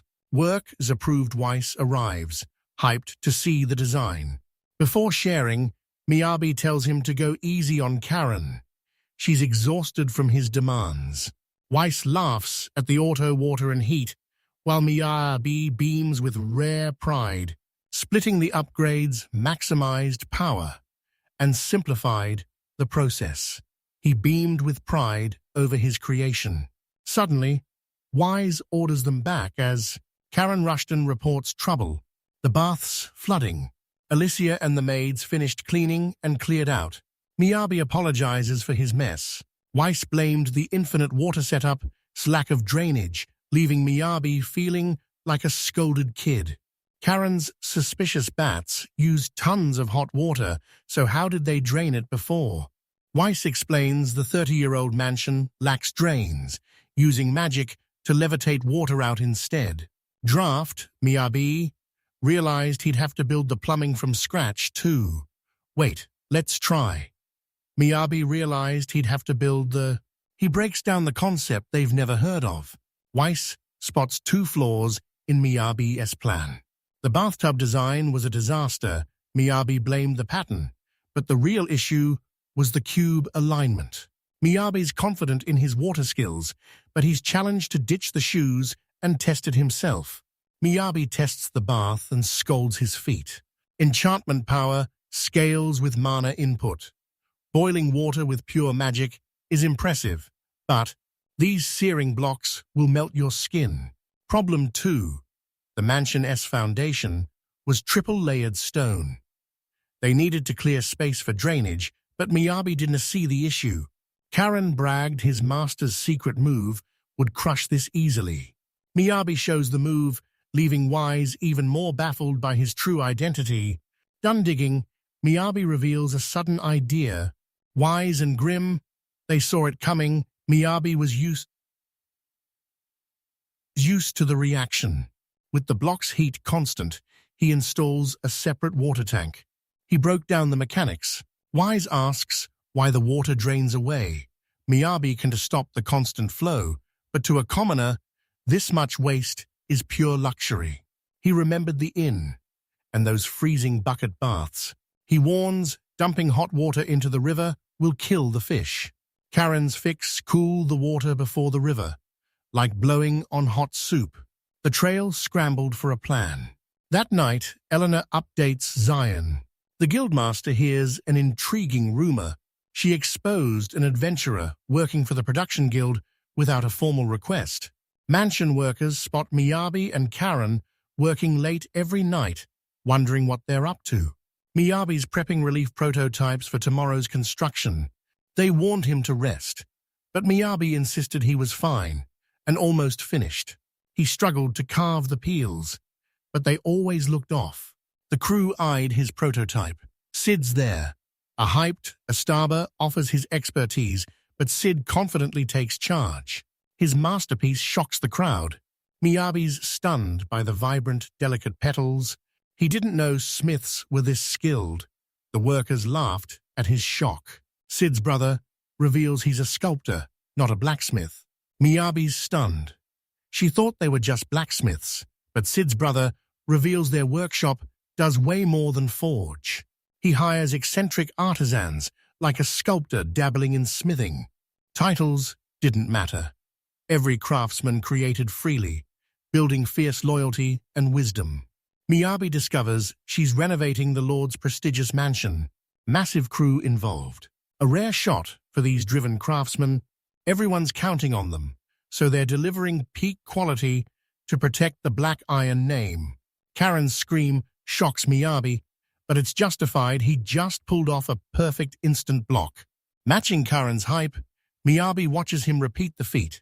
Miyabi celebrates Karen's level up, and Karen's hyped to finally mass-produce blocks. Miyabi demands wind magic for everyone, shocking Kieran and the rest. Everyone was stunned. Enchanting is hard, but doing hundreds in a day is elite-level magic. Next day, Miyabi analyzed SID's prototype. He hits him up for sculpting tips. Sid's stunned Miyabi barged in. For this, her draft is already solid, so he refuses to help. Miyabi refuses to settle for good enough, demanding absolute perfection. Sid is visibly moved. They mock Miyabi as a talentless sore loser, but he fires back that there's no shame in his drive to win. Ambition drives the world forward. Sid agreed to teach him sculpting. After hours, Miyabi was stunned. He expected a no, but Sid just shrugged it off. He loved crushing Miyabi's ego. Work ends. Sid teaches him sculpting basics while the Duke watches from his room. Karen, Miyabi, and the team worked non-stop, earning massive praise for their dedication. After work, Sid and his brother talk with the crew. SID just needs one final build to finish the project. Sid noted the weirdness. The Duke's inspecting the site himself. Only Miyabi's bathroom remains. Duke and Wise reach Bathard Mentorance. The Duke asks to see the creation, and Miyabi says he's ready whenever. They start in the dressing room. Kieran whispers his nerves to Miyabi, who's just as stressed about the client's evaluation. The Duke approves, but Miyabi's still on edge. Even perfection fails if it misses the mark. They head to the next area, the Duke's massive, newly renovated bath. Miyabi showcases a massive Zen healing center before the inspection. This garden bath is pure Zen. Karen's blocks keep the water moving, letting you swap between the pool and a high-tech sauna for peak health. Trading old statues for 4 unique hot springs, this greenhouse garden now stays hot all winter long. Duke saw the rough start, but the project's a success. He mentions a new feature he's never seen. Miyabi signals the roofers, covering the glass roof with a black sheet. This inspection demanded absolute perfection. He knew the blueprints, but this natural light was stunning. Miyabi saved a stunning statue from the old baths, weaving it into the new design, healing body and soul in pure elegance. Just what the Duke wanted. A new era begins. The Dukes thanked Miyabi, but he'd only taken the job on a whim. He met a fellow crafter, bonded with a stoic ally, and found kind people to help him survive. Setbacks aside, he wouldn't change a thing. The joy was reward enough. The Duke starts the inspection. Miyabi's plumbing is perfect time to test it. The Duke enters the bath, leaving Miyabi wondering if he's still needed. The Duke's private side stunned Miyabi, making him doubt they belonged at this elite reception. Worried about commoner drama, Whist reminds him they're invited guests, so forget the formalities. He's shocked Miyabi built bathtubs, but a hometown spa inspired the design. His first designs flopped, making him wonder if the Duke noticed something off. Missed. The Duke's got massive knowledge and mansions packed with art. He wanted more grandeur. Chiffon's remark about her dad's lack of rest revealed he saw a serene retreat. Waterfall sounds and wood accents scream dignity. Traditional style is too basic. This shows his unique flair. Sid would call him a sheer loser again, but Weiss was glad he took the job. Sid and his brother call Miyabi over, praising the food. Chiffon enters the bathroom and greets the Duke. She boots the guests, saving the Duke from the Chamberlain's yapping.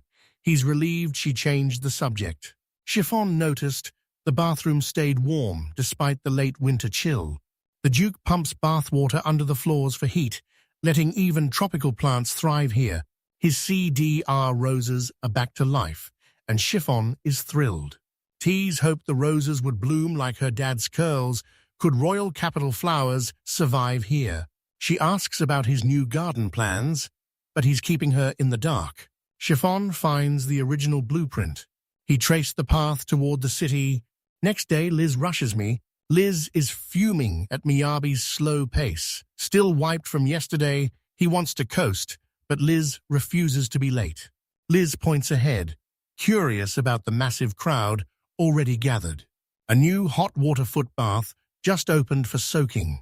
Magic masonry pumps hot water non-stop, heating greenhouses through ducts. Before hitting the river, Miyabi forgot his public pool plan, but Liz was hyped. They soak and chat in the warm water. Liz says Eleanor wants to see Miyabi the moment he returns. Liz didn't know why, but Eleanor set a meeting in the guildmaster's room. Liz, Zion, and Eleanor sat in awkward silence. "I'll handle it. Leave them be." Zine reveals the production guild hired adventurers behind his back, and Liz and Miyabi beg for forgiveness. Miyabi underestimated the stakes. Liz felt guilty for pushing the job, and Zion blamed himself, demanding a heads-up next time. Master Weiss's request kept them in the clear. Dealing with him prepared Zion for Miyabi's rule-breaking. He warned them to stay low. They were drawing too much attention. Zion pulls a request for both of them, and now they're meeting the client to confirm the details.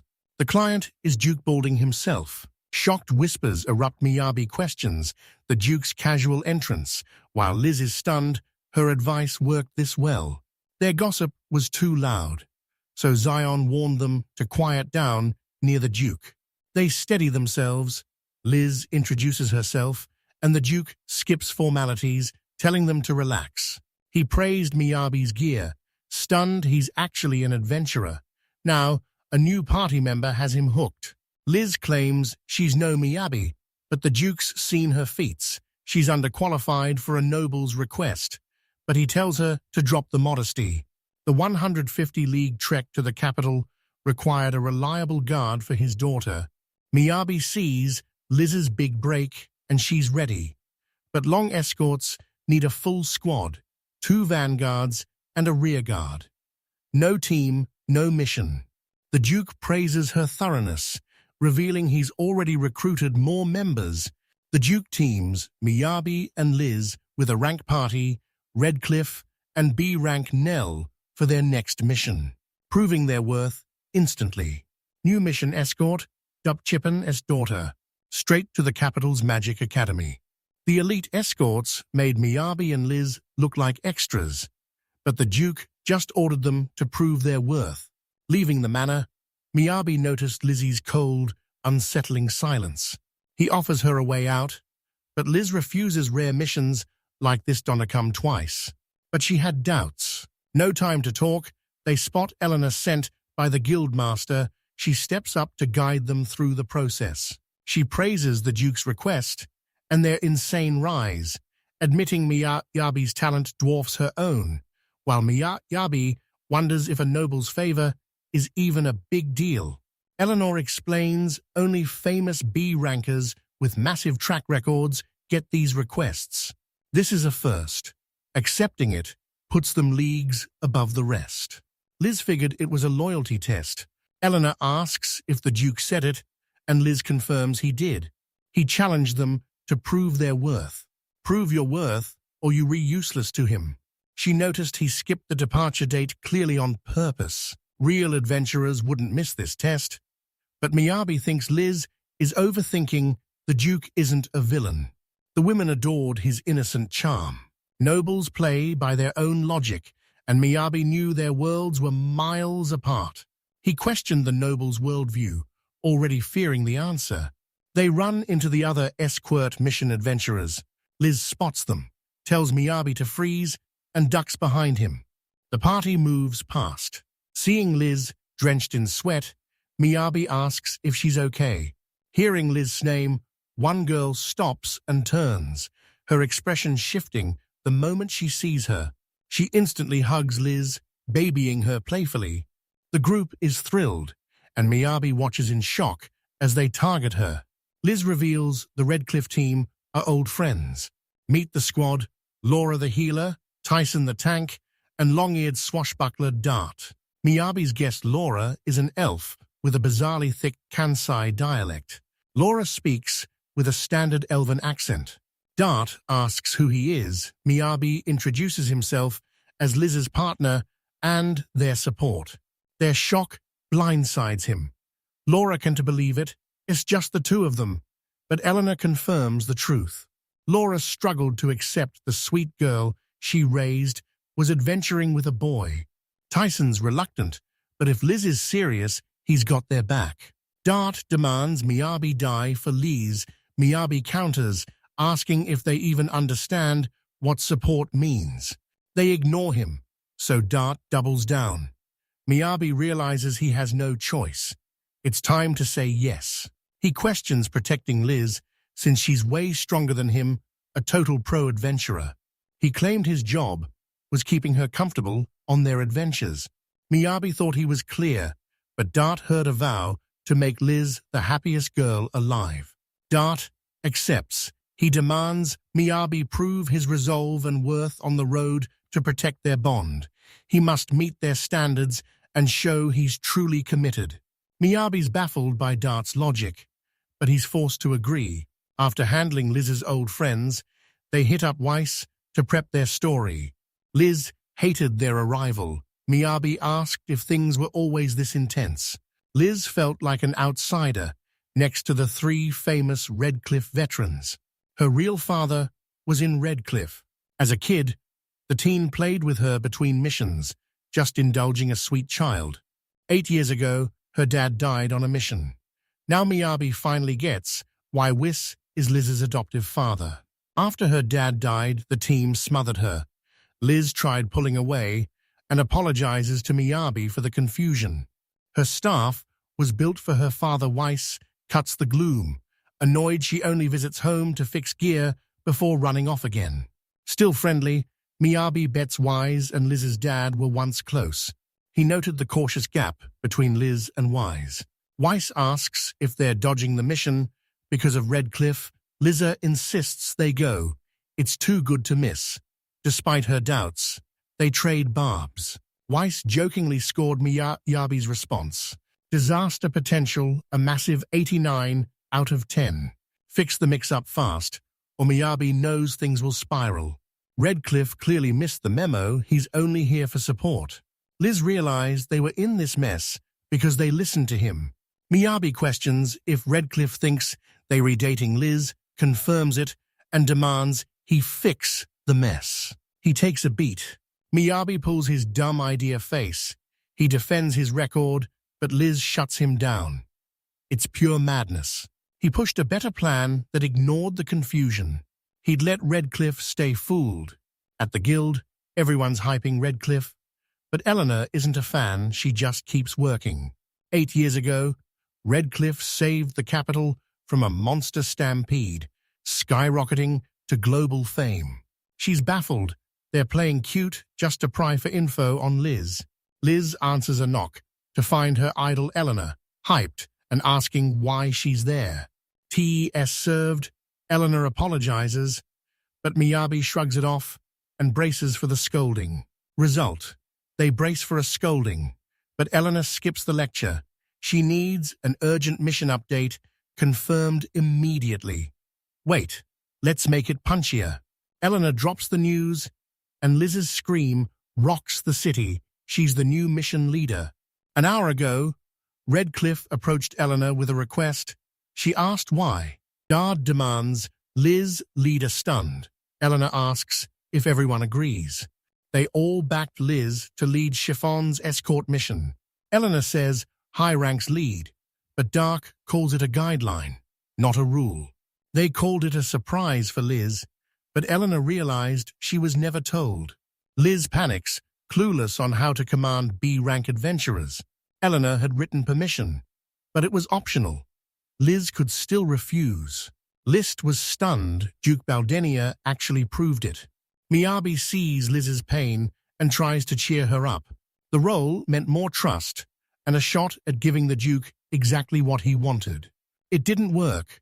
Liz feared the rumors of a rank Redcliffe taking orders from a C rank Nobody. Everyone's cool with it, but public judgment has her on edge. Sudden problems were wearing her out. Duke Baldini meets Alicia, who asks what she needs to verify. She questioned the rookie hires, but Baldini claims Redcliffe pushed so hard he couldn't refuse. Alicia challenges their authority, asking if their whims matter more than her daughter's safety. Baldini's glare shuts her up as she realizes her mistake. Baldini smiles, knowing how it looks, and thanks her for always looking out for Chiffon.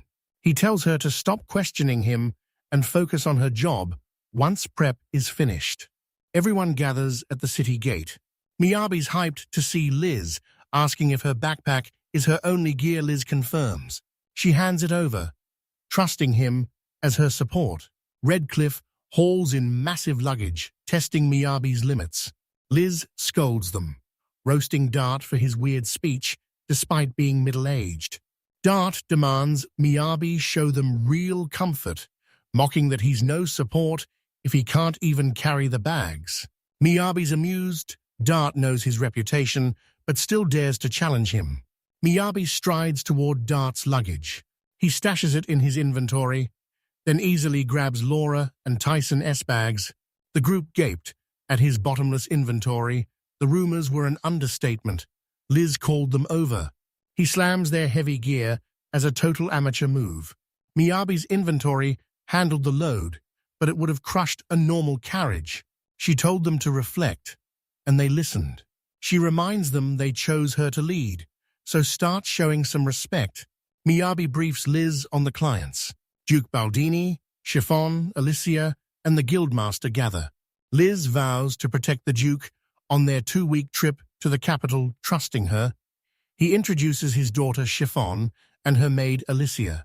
The Guildmaster's nervous, but this A-rank escort is Liz's big shot at leadership. He's waiting for her success.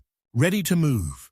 Miyabi asks for Mel, but Liz says she's napping after night duty. The Duke tells Chiffon to write home often. Mission S, Squareth begins. Miyabi picks a lunch spot, and Redcliffe agrees. Lord starts trial 2. Cooking Miyabi's support role carries massive expectations. The reveal shocks everyone. Liz notices the change, but Miyabi explains his usual gear is too small for this crowd. Redcliffe demands answers, but he makes them wait for lunch. Miyabi smirked. His plan was off to a perfect start. Guilty for dragging Chiffon and Alicia into their petty drama, he vows to make it right and offers them a seat. Alicia realizes she's sitting with Chiffon. She stood, but Chiffon insisted Miyabi handle it. Dart catches a sweet scent and investigates. Lunch is stewed veggies and oxtail. He wonders how Miyabi cooked so fast, but it was just pre-packed in his inventory. Dark warned the smell would lure monsters, but one taste silenced everyone. Focused on the meal, Mel asks for seconds. Lunch over. Liz checks her map. She's making way better progress than expected. Dart mocks Miyabi, claiming there's no time for breaks, but Miyabi fires back that he's still got plenty of energy. Night fell, and camping was the next big challenge. Miyabi was ready, telling Liz it was his time to shine. Dirt knew their expectations and ordered him to show the tent. Miyabi reveals a whole house he brought. He swung the door open and offered a tour. A house for a campsite. They're stunned. They demand answers, but Miyabi confuses it for the horses. Dark steps in. They want the full story on everything. Miyabi starts paving the path, leaving Dart stunned. He's doing chores after such a massive event. A house spawns from nowhere, and Miyabi's calm face is driving him crazy. He begged Liz to help, but she was hooked on Miyabi's talk about tower dibs. Miyabi's thrilled.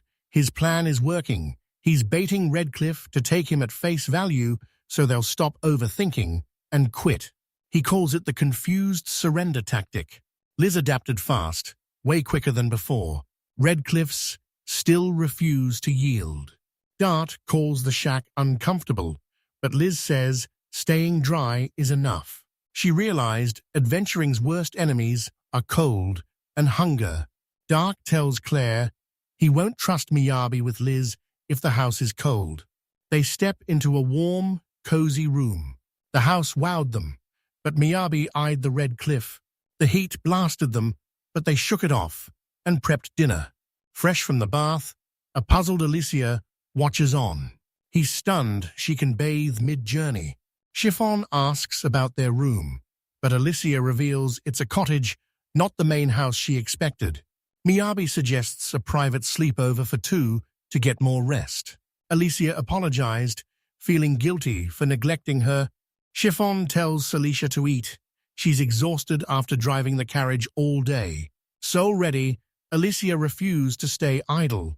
Chiffon backed her up, never once doubting her skills in all her years of service. Chiffon hugged her, praising her for an excellent job. Journeys break everyone, noble or not. Alicia noticed this bed was way softer than the Mansion S cots. Let's try. Usually true. Alicia realized this bed beat the Mansion S stiff cots. Alicia felt useless. Chiffon brushed it off, but Alicia couldn't let it go. She'd stay cool and crush it tomorrow. Day 2 of the escort, and it's pouring. Yabi wakes to a soaked Mel, tosses her a blanket, and asks for news. She says it was quiet, except for Redcliffe's snores, out-thundering the rain. Liz warns Miyabi departure's delayed until the rain stops. Miyabi asks how the rain hits their schedule. Liz says, it's only bad for now, too many words. Miyabi asks about the rain delay. Liz says, the weather's wild here. She'll check at noon. If it hasn't cleared, they're staying another night. Miyabi cooks breakfast and watches. Soul claimed night watch over time for a special treat. Miyabi whipped up fire ramen. Liz wants Mel's dish, but Miyabi warns it's a heavy breakfast. She was clueless, and Hedy realized he'd underestimated a teen's appetite. He rouses the old-timers. They knock. Still nothing. Miyabi underestimated Redcliffe, but realized her mistake too late. The noise draws Alicia out. Miyabi greets her and asks the time, but Liz says they're just waiting out the rain. Miyabi saw Redcliffe overestimated. Alicia asks for breakfast, and the Abbey says it's ready. He asks change or fix her hair first. She's in see-through PJs with a total bedhead. Alicia storms out. Liz slams Miyabi for his ruthless bluntness. Prepped, Alicia apologizes, desperate to fix her mistakes. She offers to cook anything, but Miyabi tells her to forget it. She insisted every task was the same. Chiffon joins with a chuckle, praising his unmatched sense of duty. She said, let Alicia go if no one minds. Hyped to work with Miyabi, they stay another day to watch the weather. Redcliffe apologized, clearly embarrassed for sleeping until late afternoon. Miyabi serves Liz his homemade ramen. Once fed, they're back to normal. Miyabi waits for them to adjust, eyeing Lake Liz for future training. Next day, the weather clears for travel. Liz hits Miyagi's window, begging for food. Alicia leads him to the kitchen. He wants to overestimate again. Chiffon giggles, ditching the soft pillows to rest on the floor. Knowing her serious side, Miyabi stayed quiet to avoid more embarrassment. Alishan starts breakfast, while Al-Miyabi secretly admires her charm. Meanwhile, Guildmaster Young meets. Zahn asked Guildmaster Georgie if he'd waited long. Though he'd hoped to delay this encounter, no choice now. He bows, apologizing for the contract mess, but the grumpy Georgie calls it a pointless hassle. He blasted Zion for his rowdy guild and useless hire, warning him he's lucky he isn't blacklisted yet. Zion swallows his rage to avoid a fight, vowing to be more careful while a grumpy Georgie gets no response. Baldini suddenly appears, mocking Georgie's constant hate for crafters. He greets Zan, eager to show him something, leading Zion to Miyabi's custom bathroom. John's stunned even top pros couldn't have pulled this off. The Duke sees mostly junk, but Miyabi's inventory space lets her rival the pros. Miyabi allied with the elite noble houses, The Duke weighed Zon's view, calling Adventure Miyabi a vital asset for Angolim. 150 lu from Angoline to the capital they've got just 2 weeks to arrive. Marching non-stop, dawn to dusk. Relentless rain turned the trek into a brutal slog.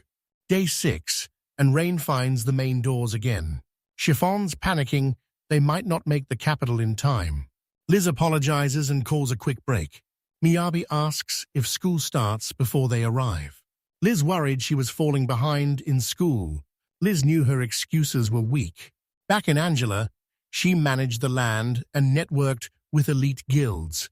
As the Lord's heir, her life was pure politics. Winter break killed their momentum, so teachers piled on work to catch up. Liz dreaded the back-to-back all-nighters waiting for her. She asked about the topics, and Liz confirmed she was all set. Blushing, Liz offers to tutor her. Surprised, she agrees, and they start studying. Miyabi and Laura watched on, totally confused. Miyabi's stunned, Laura won't follow, even with that spellbook at her waist. Laura shows him the book, admitting that while most expect her to be a magic expert, she's actually clueless. She lacked the skill to teach a noble theory. Watching Liz, Laura sees her father. Stunned by Liz's knowledge, she asks where she studied. Liz reveals she's self-taught, shocking Shivan. Thinking Wise trained her, Liz refused Wise's tuition, working the guild and studying in their library instead. Chiffon's stunned. They're befriending such a powerhouse. Liz played it off as pure theory, but Laura's sneeze cut the talk short. Liz warns Laura about the weird weather, rain's hitting way too early, and the cause is a total mystery. Dart arrives, demanding an emergency meeting. He hits a nearby village. Locals say this freak weather's lasted a week. Liz scans 5 years of weather data from the local guild. Rainy season hit early, and this downpour isn't stopping.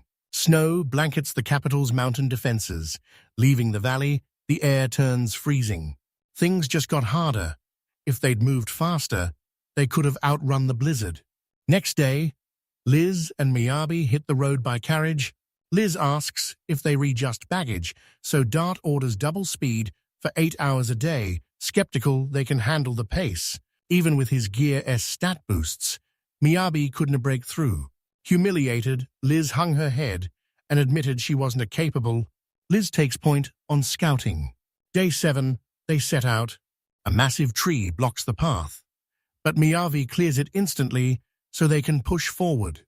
At lunch, Luana tells Miyabi they need more food to survive the freezing nights. Liz calls Miyabi impressive, noting Redcliffe already relies on him. He praises her scouting skills. Recalling Laura's praise, her perfect magic control pinpoints every enemy from a distance. Miyabi keeps talking, oblivious to Liz's silence. Liz knew Miyabi was a beast. His unique skills shocked everyone and made him a total standout. She couldn't find a unique way to stand out. Sid catches Karen muttering to herself. He's acting weird, so she cuts him off.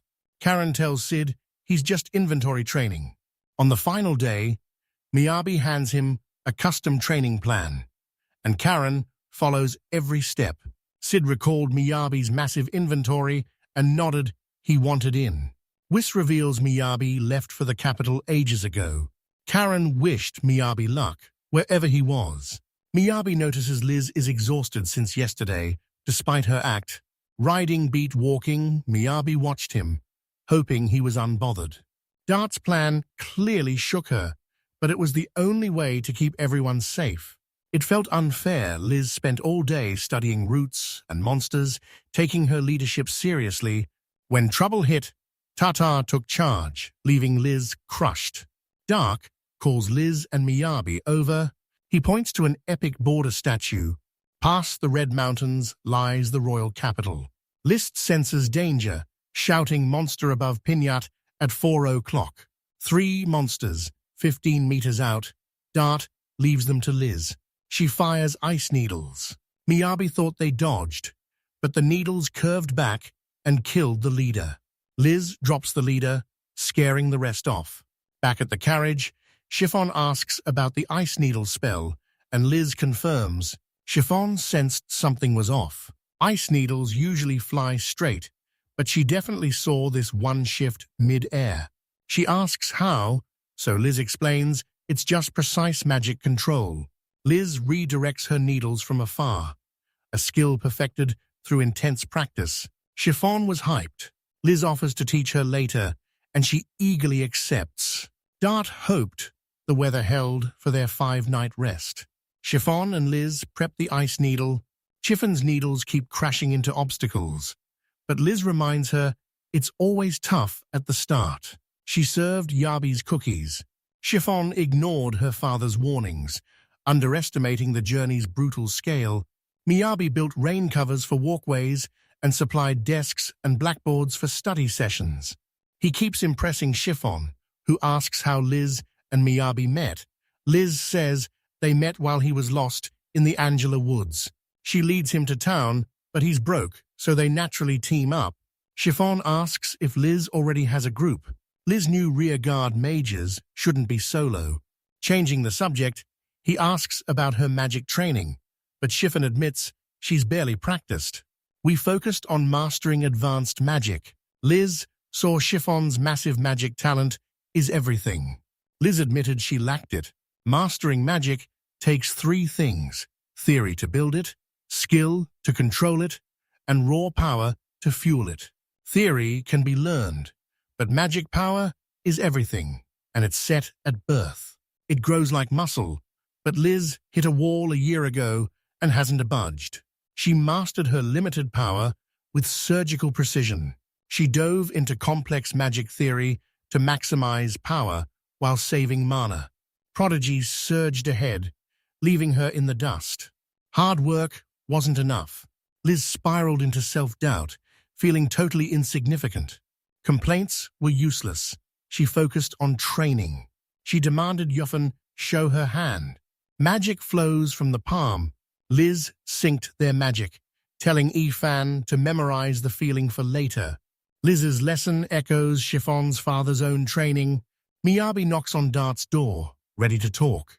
Tyson confirms Dart's arrested, likely over Liz. Miyabi's invited in while Hago gets served tea. Tyson asks about Liz over drinks. Miyabi says she's been depressed since the carriage ride. Tyson nods. Lizzie's moves are dead obvious. He asked if Miyabi wanted to talk carriage with Dart, since nothing else could be done. Miyabi admits he's worried about the fallout. Redcliffe named Liz leader, but she felt undermined. He backed Redcliffe's plan, but doubted Liz could still lead. He asks Tyson if Liz is just a rookie compared to them. Tyson tears up. He thought he was ready, but seeing Liz grown up hit him hard. He apologized for the distraction, knowing confronting Dart now would only make things worse. He told Miyabi to stay out of it. Tyson tells Miyabi to rally Redcliffe and keep Liz from being isolated. Miyabi jumped at the task. It fit his goals perfectly. Tyson teared up again, moved by that resolve. 2 days later, it's day 10. Miyabi knew Tyson was biding his time. Suddenly, Liz announced they'd arrived, confused. He followed her gaze upward. They realized they'd entered Dragon Valley. Liz shocks Miyabi. These dragons actually live in peace with humans. It's nesting season. Dragons turned hostile on the breeding road, even though it's been closed for months. Alicia asks what to do, and Dart suggests a detour. The mountain detour adds 5 days to the trip. Alicia and Dart argue, but Liz has a better plan. He'll use Miyabi's skills to carve a shortcut. They sped through the cave. They hit a cave waterfall dead end, nowhere to go. Miyabi suggests backtracking to dig from a new angle. He senses danger as a massive slime drops, but Nell slices it apart to save Miyabi. Defenses up, they scan for threats. Liz is stunned. They've already cleared the rock crevices. Something appears, and the truth hits. They re-stuck in a slime nest. Shock gone, Miyabi locks in. This was far deadlier than their underground fight. Trapped by the water, they have no clue what's lurking beneath. Null shreds the slimes one by one. She orders the group to find an exit. Liz finds no exit, so Null tells her to create one.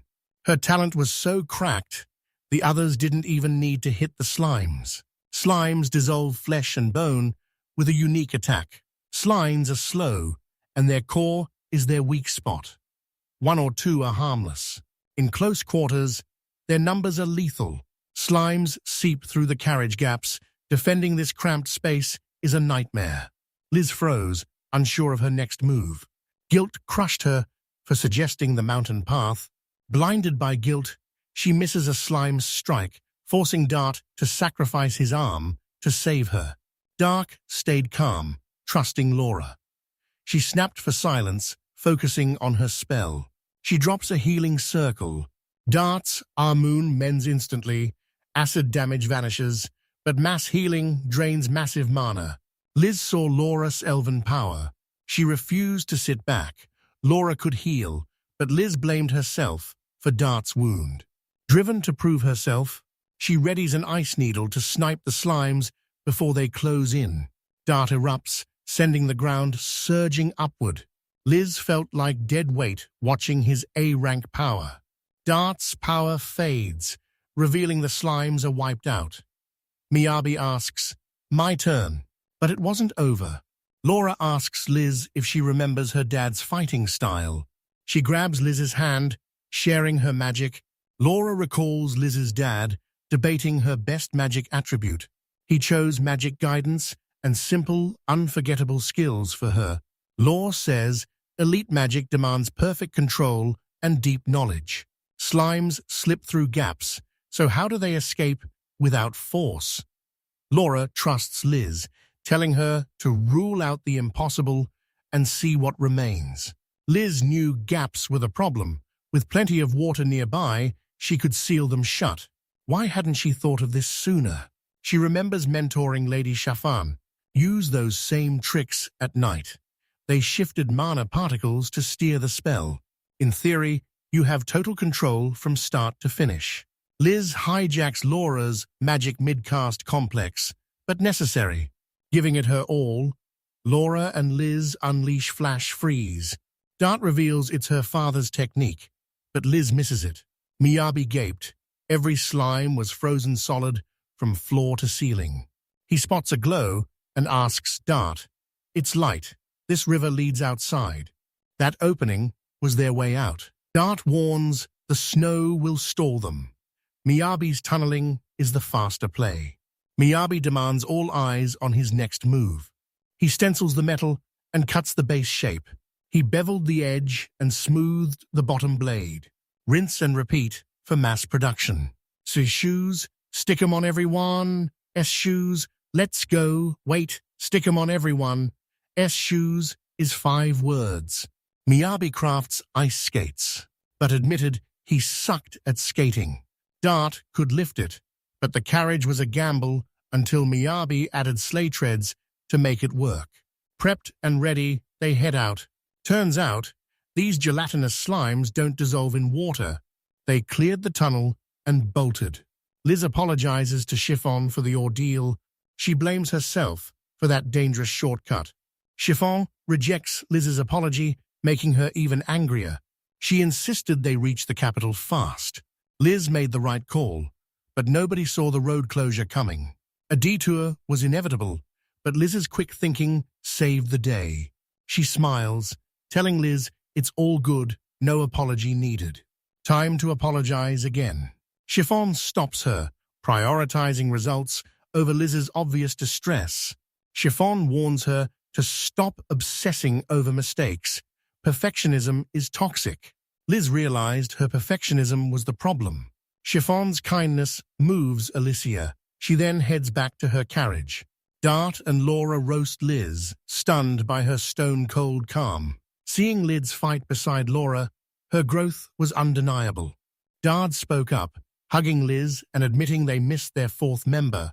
He pushed her to join Red Cliff. The guildmaster scoured every branch in Angela, but found 0 records of a Miyabi in Fortier. Guilds controlled almost every job. At 12, apprenticeships begin. mostly in merchant, adventurer, or production guilds. The guildmaster scoured all 3 records, found nothing. No guild card. You'll need money, family status, or foreign roots. Remembering the Duke's words, he suspects Miyabi is a spy. Back on the road, Liz weighs Dart's offer. Miyabi notices her distress. He asks why she wandered off, but she says she just needed to think. Miyabi worries the tunnel makes this break risky, but Liz knows slimes want to come out in the sun. Silence broke when Miyabi asked what was bothering her. Liz is shocked he read her face, but Miyabi says it's obvious. She hesitated, doubting he'd listen. Miyabi promised no pressure and turned to leave. Liz grabs his shirt, demanding he listen. This involves him. Liz reveals Redcliffe invited her to join. A stunned Miyabi asks for her answer, but Liz is still weighing her options. Redcliffe approached her the moment she became an adventurer. She refused. At 10, she didn't want to ruin their rank. She wanted to go solo and forge her own path. She felt unworthy, but saying no again meant losing her shot at a rank. She's totally torn. To make things worse, Redcliffe invited Miyabi. Miyabi's D rank on paper, but his A rank skills make Redcliffe's offer a shortcut to fame and riches. Liz paused, then asked him for the best move. Miyagi didn't care either way. He crafts anywhere, ignoring rank and money.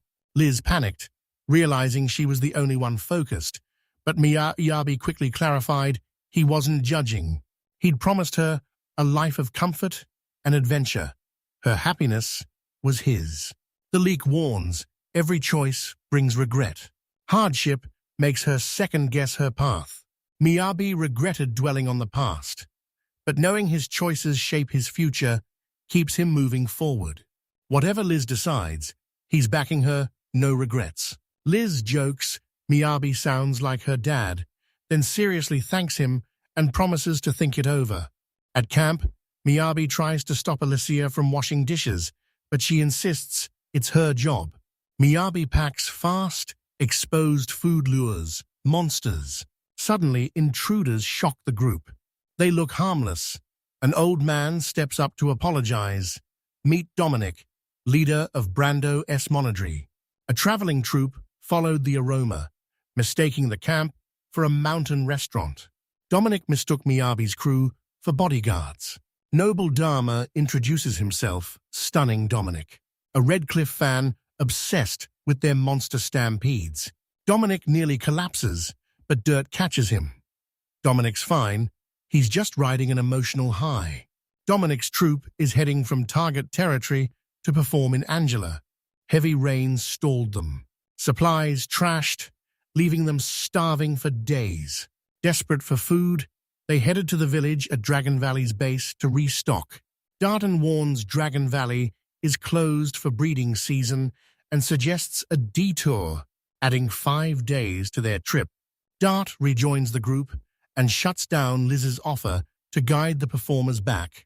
Even he can to monitor everyone at once. The mission came first. Laura tallied the food. They've got a week's extra rations after the escort. 20 troops just won't cut it. Miyabi offers their food via storage, but it'll spoil. He's got Black Hawk jerky, but it's not enough. Dart tells Miyabi to unpack the bags. They serve the performers cheese, wheels, and nuts. Chiffon finally speaks, volunteering for patrol while the troop rests. Mid-meal, Miyabi realizes Dart packed extra gear in case he couldn't keep up. Miyabi's sold on Redcliffe. It's Liz's dream ticket to A rank, and traveling together would be a blast. The performers gave their thanks and headed out. Miyabi swore Liz would never be sad again. Tyson grills Dart for inviting Liz and Miyabi before the mission ends. Dart admits Miyabi forced him. Miyabi's awkward, but a key support. Laura insists they need Liz, their isolated rear guard. Miyabi proved his worth. Dart's noble leadership experience proved Liz and Miyabi were perfect for Redcliffe. Bonding with them changed Tyson's mind. He doubted if joining Redcliffe was still right for Liz. Dart asks what's wrong. Tyson reveals it rose from Liz 8 years ago. They just wanted her to be happy. They swore to do whatever it takes to keep her happy. They watched Liz closely. As Tyson asked if they noticed, he thought Redcliffe was Liz's dream. Alone with the three, Liz's smile vanished. They protest, but Tyson shuts them down. Did she smile even once this trip? They stop. Dart replays his memories, realizing he'd missed every look on Liz's face. Liz's misery haunted him, keeping him wide awake. Next day, he figured Tyson was just overreacting. Liz smiles at Miyabi, and he's sure Tyson's worries were wrong. Liz spots Dart. Her smile vanishes, and she asks why he's up so early. Dart locks in only 20 kilometers to the next stop. He asks what Miyabi's doing. Turns out he's made a coat to beat the cold. Miyabi calls for a break the moment they stop. He grabbed fleece cushions. He noticed chiffon being called ever since they hit the mountains. Mel shocks Dart from the carriage window. He hears the noise and finds her laughing with Miyabi. Tyson notes Liz's smile. Dart gives her his scarf to show he cares, but it fails to cheer her up. Liz snaps at him for not giving it to the underdressed Laura. She begged them to chill as a personal favor. Dart dismissed it as a coincidence. He remembers Liz's cheerful side. Falling snow forces them to a halt. Miyabi asks for prep time. Dart pushed them forward. The snow was not stopping, and they had to move now or get buried. Push for 3 hours to reach the capital's cliff, and lighter snow, Dirt orders them forward for safety. Liz intervenes, demanding they camp for the night. Freezing cold, zero visibility, and monster threats made moving forward a death trap. Dart hates last-minute changes. Waiting doubles their travel time for the same distance. He knew he should stop, but he pushed on. Liz agreed, but reminded him they still had Miyabi. Day 12. She reminds Dart Miyabi tunnels through rock, so snowbanks are nothing. Flat ground ahead, Miyabi's clearing slows them down, but they'll hit the capital by sunset. Liz doubts her call, but Dada confirms it saved energy and kept them moving. He hailed it as the perfect choice. Liz finally shares a genuine laugh with Dart. Dart wondered his praise or her need for recognition. Dirt finally opens up to Tyson and Laura. Rise was Redcliffe's heart. Alone, Wolf united street tough, Laura and late bloomer Tyson. Rise died, leaving Liz as his legacy. Dart felt like a fool. All he wanted was her smile. Staring at her, he missed the truth. He needed his friend's advice on how to treat her right. Mel immediately demands seconds. She's obsessed with the Black Orch BBQ brisket sub. Liz says beastmen need more fuel for their massive muscles. Her fast metabolism means she eats at high speed. Miyabi assumed Tyson briefed the group, but he wasn't sure what was said. Whatever happened, Dart stayed calm after that snowy day. The grueling journey is over. Day 14 of the mission, and the royal capital finally appears. That day, Liz wavered, unsure of her next move. Miyabi asked if she was still undecided about the Red Cliff. Liz was stressed, but the Duke claimed he was just proving her worth. Miyabi left the value to the Duke. He thought the group killed it. Feeling useless, Liz glares at Miyabi, questioning his attitude. Miyabi fires back. She's done plenty, and her plan is the only reason they arrived on time. Liz snaps, he'll have the same idea in 5 minutes. He praises her time-saving tunnel, but she brings up the slime attack. Frustrated, Miyabi tells her to just take the compliment. She admitted she told herself the same thing. Stunned by her spiraling self-doubt, Miyabi wondered if her mind was always this way. Looking back, the red flags were all there in how she spoke. Liz suddenly asks, is ambition wrong? Lady Chiffon warned, chasing perfection is poison. Liz was different.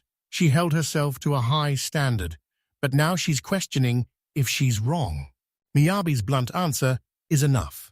He worried she took everything way too seriously. He tells her to stop arguing and quit being so self-critical.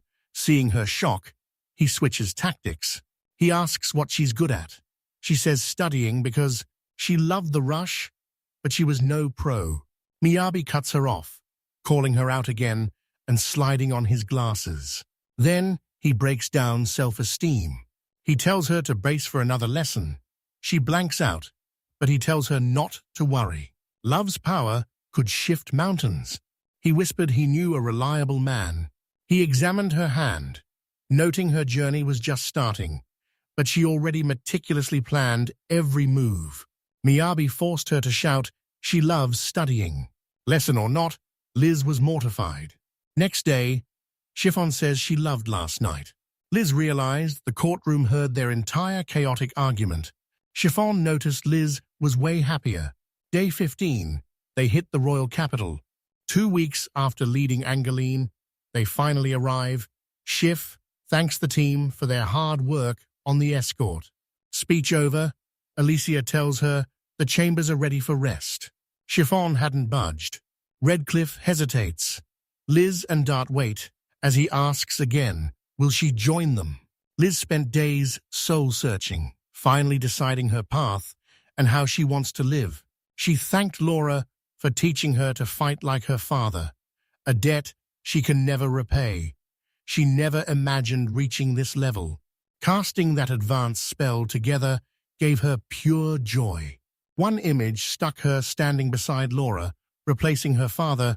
She wasn't sure she could handle it.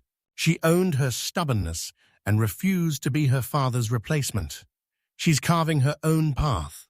With magic and skill, she'll make them proud, clutching Miyazaki's hand. She refused to join Redcliffe.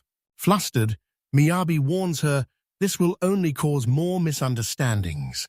Dart's crew saw Liz's choice coming and took it in stride. He offers to handle the guild report and strolls off. Dart warns them to stick to the facts. Their story will be cross-checked with Chiffon's report. Duke Baldini held the final say on all noble demands. Liz asks if he'll stop her. He sees no point. Miyabi and Liz made a killer team. Laura points out the missing vanguard. Will Liz reconsider? They headed out, Liz shaking off her shock. Tearfully, say goodbye to Chiffon. He moves in as Redcliffe leaves. She'd never met Redcliffe, making this a refreshing change. She chuckled, noting how complicated parenting is. She asks about returning to Angela, but Liz stays to explore the town while they have the chance. They rarely visit the capital, so they're going all out. Chiffon asks for a quick favor. The guildmaster tells Duke Baldini they've completely lost Miyabi's trail. He scoured the records and grilled Miyabi's old contacts, result zero proof he ever existed. Baldini asks the guildmaster's take. The master notes crafters rarely join adventurers, usually picking the production guild instead. If Miyabi's just filling a support gap, it's no big deal. His identity was a mystery. And he'd worked the Lord's estate illegally, but the proof was thin. Let's try. Worst case, he's a foreign spy. Baldini laughed off the grave suggestion with a tease. He called the guildmaster's basic answer shallow. He completely missed Master Wise's side. Spying on a Duke Master Weiss is the logical high-profile pick. Weiss valued sincerity and diligence, hidden motives exposed. Only true crafters earned Wise's approval. Amiyabi and immediately praised him. Wait, Okamiyabi might be a form. When Wise first went Okamiyabi, if it's a person. Spying on a duke as a crafter was a fail. Georgie wasn't the only hater. Nobles looked down on crafters even more. Baldini accepts anyone who isn't a threat. Risk it or lose your shot. He only cared about Miyabi's power source. Nothing else mattered. The guildmaster was shocked. Baldy only cared about the source of Miyabi's powers. The guildmaster gave her all, but realized Liz was just a pawn for the Duke. He asks if Balding found the answer she saw. Baldini said no, but it didn't matter.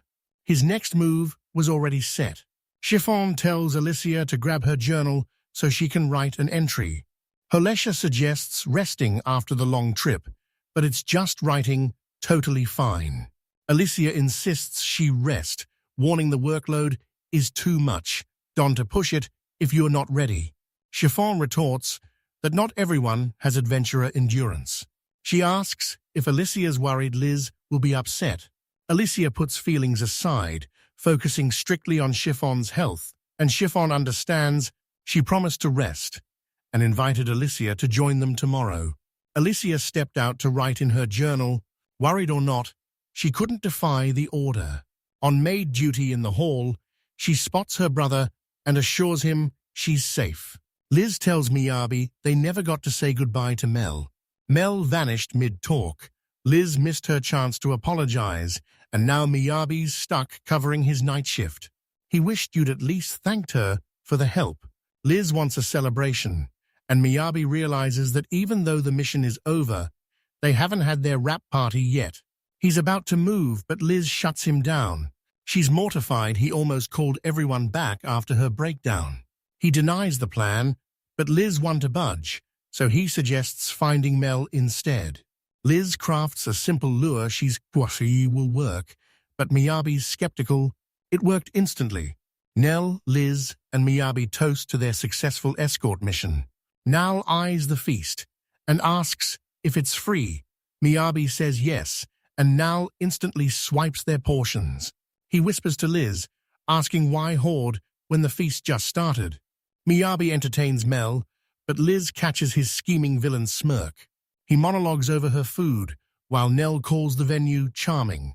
Miyabi picked a spot she'd love. She asks why. Liz thanked her for the support, especially after the nightmare at Redcliffe.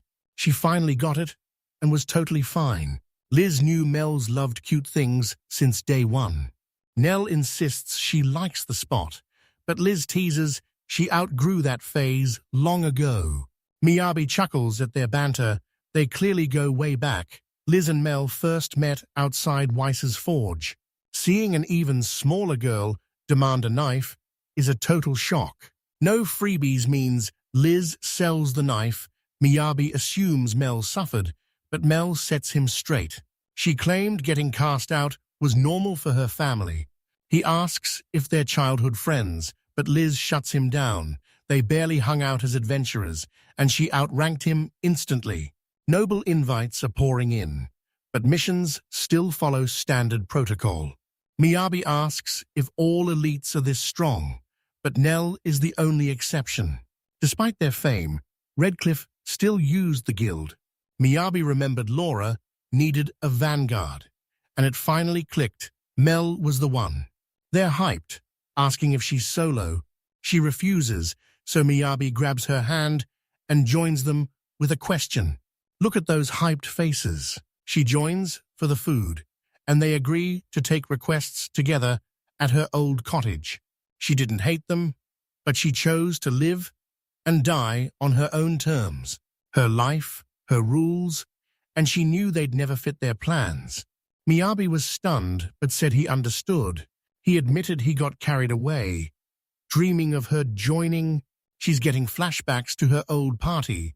She flashes a smile. Liz and Miyabi head to Chiffon after lunch, but Mel's tailing them. Miyabi thought she'd left, but Mel says she'll go when she feels like it.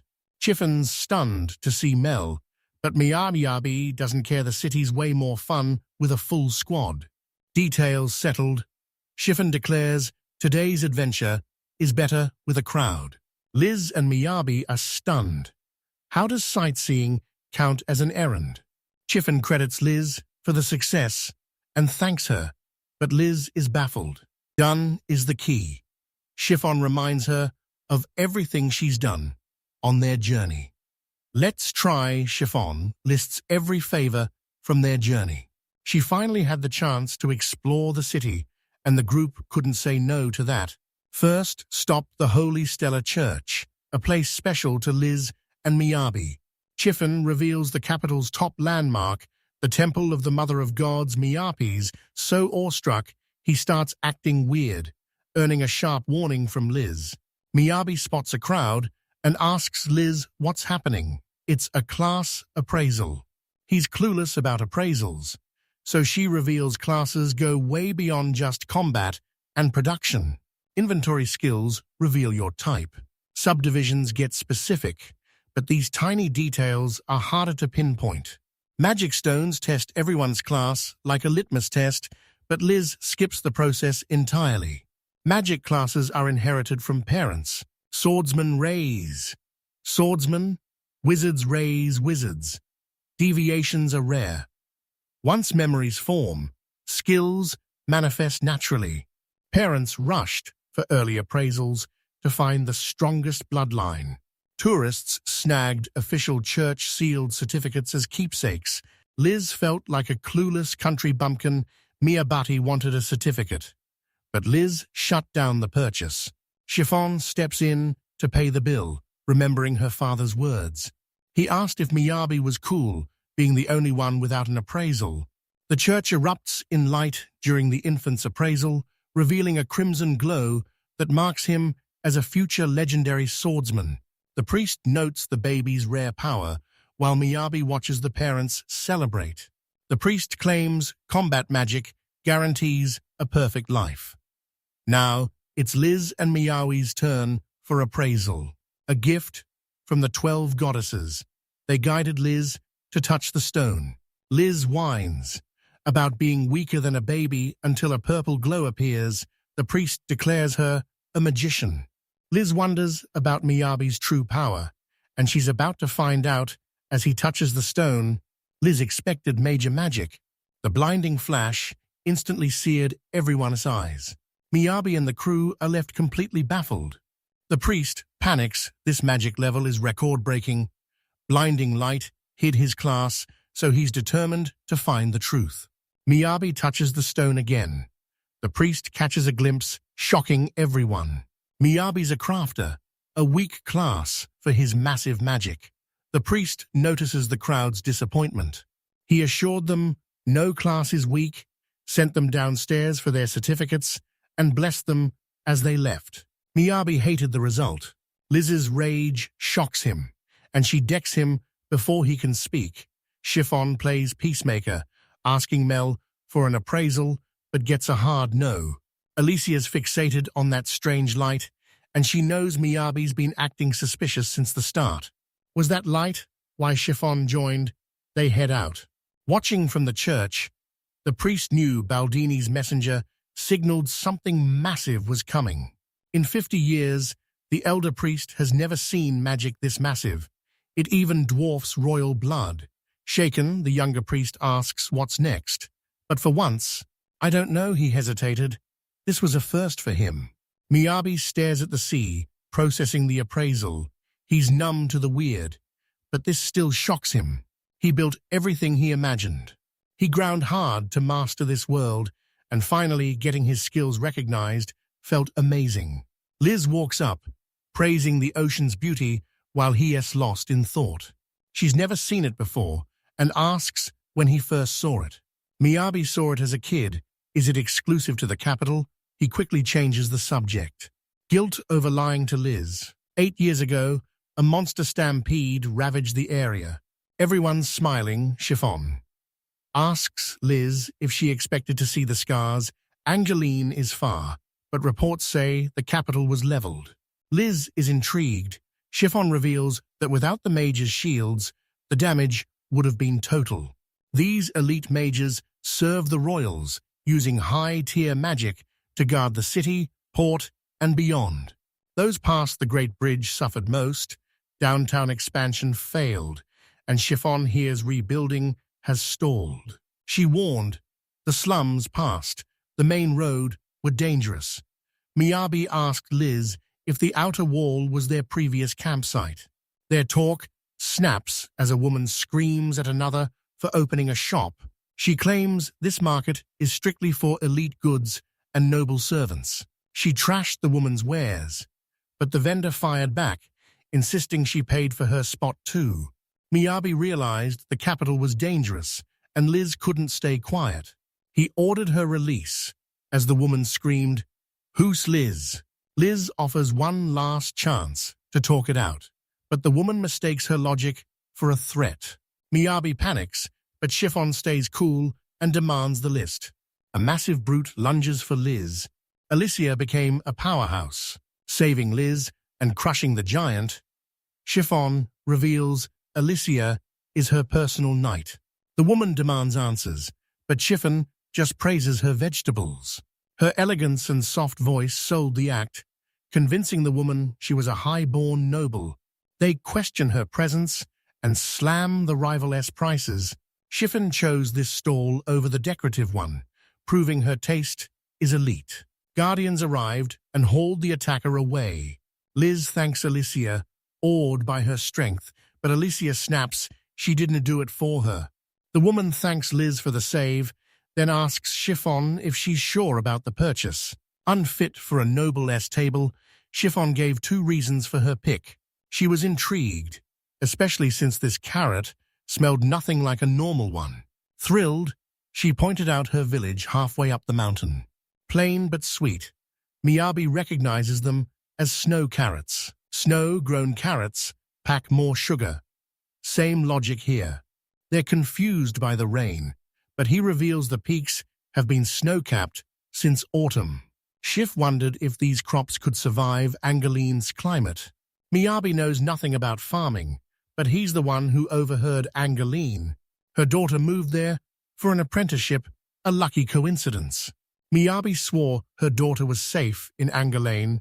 Carrots bought, he asks if it's cool. Chiffon admits she went way overboard. Too much for their chefs, but she's got an idea. She knew a spot needing tons of veggies right on their way home. Miyabi and Liz feared she meant the palace, and stepping inside, their fears were confirmed. A boy spots them entering. Alicia plays the perfect maid, but Chiffon sees right through her transparent heart. Writing in her diary, she recalls her father's warning, Miyabi's skills are too elite for a basic crafter. Is his class actually something much greater? Her dad's acting suspicious. She considers updating her diary. She stopped for now. Her dad taught her plenty, but some things can be taught. She was her own person, separate from him. Entering the palace, she helps him, but only to satisfy her own agenda. A soldier stops them, insisting a noble shouldn't haul her own veggies to the kitchen. Liz agrees, but it's way too much for a regular servant. Mid-talk, the boy watching rushes over, thrilled to see Chiffon. Hadzi lunges for a hug. She sidesteps, and he stumbles. Miyabi and Liz are stunned. This boy is acting way too familiar with a duke's daughter. Chiffon introduces her fiancé, Crest, the third prince of Fourchette. Stunned, the group follows them inside. The duke's mansion was nothing. This palace is unreal, but Miyabi's more curious about Crest and Chiffon's relationship. Crest apologizes. He'd have her favorite sweets ready if he knew she was coming. Seeing them so close, Miyabi didn't know how to react. Sweating bullets, Liz cuts in, asking if they're even allowed here. Crest apologizes for ignoring the group and tells Chiffon to introduce them. She introduces Liz, Miyabi, and Mel, her escorts from Angoline. Crest's impressed they're about Chiffon's age. He asks about the guard. Miyabi nervously claims they brought carrots as gifts. They headed for the kitchens, but Chiffon called it a waste. Miyabi's inventory made those carrots weightless anyway. Crest asks if Miyabi works production. He thought he was a combat adventurer, but Miyabi reveals he's actually a support-class craftsman. Crest reveals he's also a crafter. Miyabi was stunned. A prince who crafts. Jeff laughed, asking why royal crafters were such a shock. They pushed for answers. She thought it was too sensitive to bring up, but she and Crest are cool with it. Liz asks if they discussed it at the cathedral. Chiffon explains magic is hereditary, so parent-child classes are no surprise. Miyabi remembers. Chiffon says power means leading through crisis to stop the bloodshed. The first king's decree forced nobles into combat roles, swordsman or mage. Your class is permanent. Miyabi got their shock. If true, how did a prince end up as a crafter? He feared the consequences of knowing too much, but Cress wasn't that kind of person. He didn't hide his class. He just didn't flaunt it. Shaking, he knows Miyabi and Liz understand the noble stigma against crafters. Chiffon asks for her mountain cushion, and Miyabi pulls it out instantly. Chiffon shows Cress the fabric. Stunned by its quality and warmth, Miyabi brags he infused it with fire enchantments. Crest was blown away by the crafter's talent. Chiffon asks if Crest can craft like Miyabi, but he admits he's never actually used his abilities. He's finally Miyabi's match, but Chiffon interrupts, reminding him he promised to stop being so hard on himself. Seeing her sincerity, Cress apologizes and promises. Miyabi realized it again. Society hates crafters. They were wrong. Crafting isn't about status, it's about fun for anyone who tries. Miyabi tells Crest to start small. Make Chiffon a gift. Crafting is best for loved ones. So he suggests making a gift for his fiancée. He brings up his vow to make her happy. Cress eyes Chiffon. She crafts a small lap blanket. He noticed her legs freezing at the picnic, so he picks this project. Miyabi jumps right in, later scoping out Crest's crafting level. Crest tried, but his blanket kept falling apart. Crest was stunned. Miyabi's blanket had the luster and feel of royal linen. The embroidery was insane. Miyabi felt he had to apologize for Cress's reaction.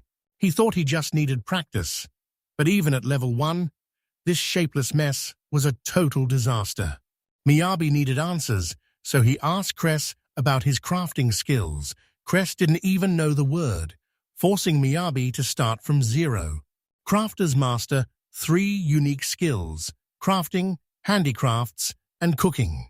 Told skills take practice. Cress starts grinding his handicraft. An hour later, he frustratedly questions Miyabi. Handicrafts are brutal. His blanket is a mess of missed stitches. He easily surged magic into the threads. Visualizing magic stitches was a nightmare, pushing his mind to the limit. Miyabi offers to fix the stitches manually, but stops cold seeing Crest cry. Crest refused to give Chiffon such sloppy work. Chiffon steps in and grabs his hand mid-sob, urging him to handle his blanket with care. She never asked for royal tier gear. Flaws didn't matter, only his effort did. She wanted his very first creation. Moved by her words, Crest can't stop sobbing. By sunset, Crest finishes the blanket and hands it to Chiffon. Miyabi heads back while Crest apologizes for getting soft, admitting he actually had a blast. Crest asks for more crafting lessons tomorrow. Miyabi's hyped to help him master it. Crest tells him to ditch the formalities and use his name. Alicia eyes Chiffon, talking to the group. Chiffon finally drops her noble duties to spend time with those she loves. Alicia loved this side of Chiffon, shocked to enter the palace. She saw the prince was Chiffon's world, giving Alicia a perfect break. Glad she brought the adventurers, she knows they'll never meet again. As the day ends, Chiff thanks the group for their help. She apologizes for the delay and asks where they want to be dropped off. They hunt for a hotel. Chiffon panics, then hatches a plan. She invited them along, stunning even Alicia. Chiffon's logic tracks, but Liz wonders why she's going this far for their journey. Chiffon begs them to join her at the Royal Academy, leaving Alicia wondering what triggered the sudden move. They turn in their mission report to the Adventurers Guild. Eleanor spots the guildmaster smoking outside. He just needed a break. Was noble stress getting to him? He's been acting weird since asking her to investigate Miyabi. The guildmaster reads Eleanor's face and asks what's up. She reveals the mission report is finished. She verified the info and tried to send it to the Duke, but he stopped her. The chief grabs the report to deliver it himself. Helena's never seen him handle routine work, but he stays silent. Helen tells him if he's bored, he should join them for a meal. Chiffon leads Miyabi and Liz to their academy rooms. Laundry drying, simple meals served. Everyone was on edge at the Royal Academy. Chiffon's beaming, she asks Liz for magic training after dinner, leaving Alicia overwhelmed. She stormed off, sick of playing the perfect host. B ranks and Miyabi were fine, but Liz's unearned nepotism-fueled leadership infuriated her. Thinking about Liz's actions only fueled her rage. He brands her a failure, fuming at Chiffon's rejection. Suddenly, a knock at Miyabi's door, alone in their rooms. Miyabi's bored and wants company, but she denies it. Nell pulls out her bear plushie, Kitty-gawa Taro, asking Miyabi for clothes. Miyabi agrees, but wonders why now. She saw Chiffon's dressed puppies, so Miyabi sketches designs to pick the best. He finishes the plushie S outfit, only to be asked for even more. He flashes his skills screen, explaining that clothes and plushies lack pre-made recipes.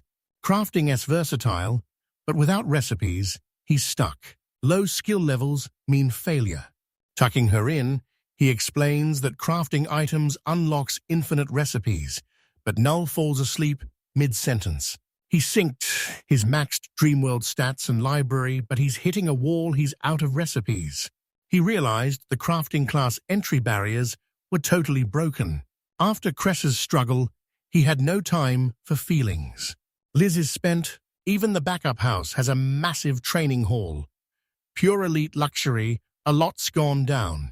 Class appraisals, meeting princes, her normal life was a world away. All because Chiffon asked them to stay. Her mind turns to the prince. He rested too late for deep thoughts. Next morning, Miyabi wakes up refreshed, but Liz is in a total funk. Panicked, she asked how he could rest on that cot. He says it's firm, but okay. Liz finds that weird. She demands custom luxury for the Duke's villa, proving it with futons packed with one 5 times more down.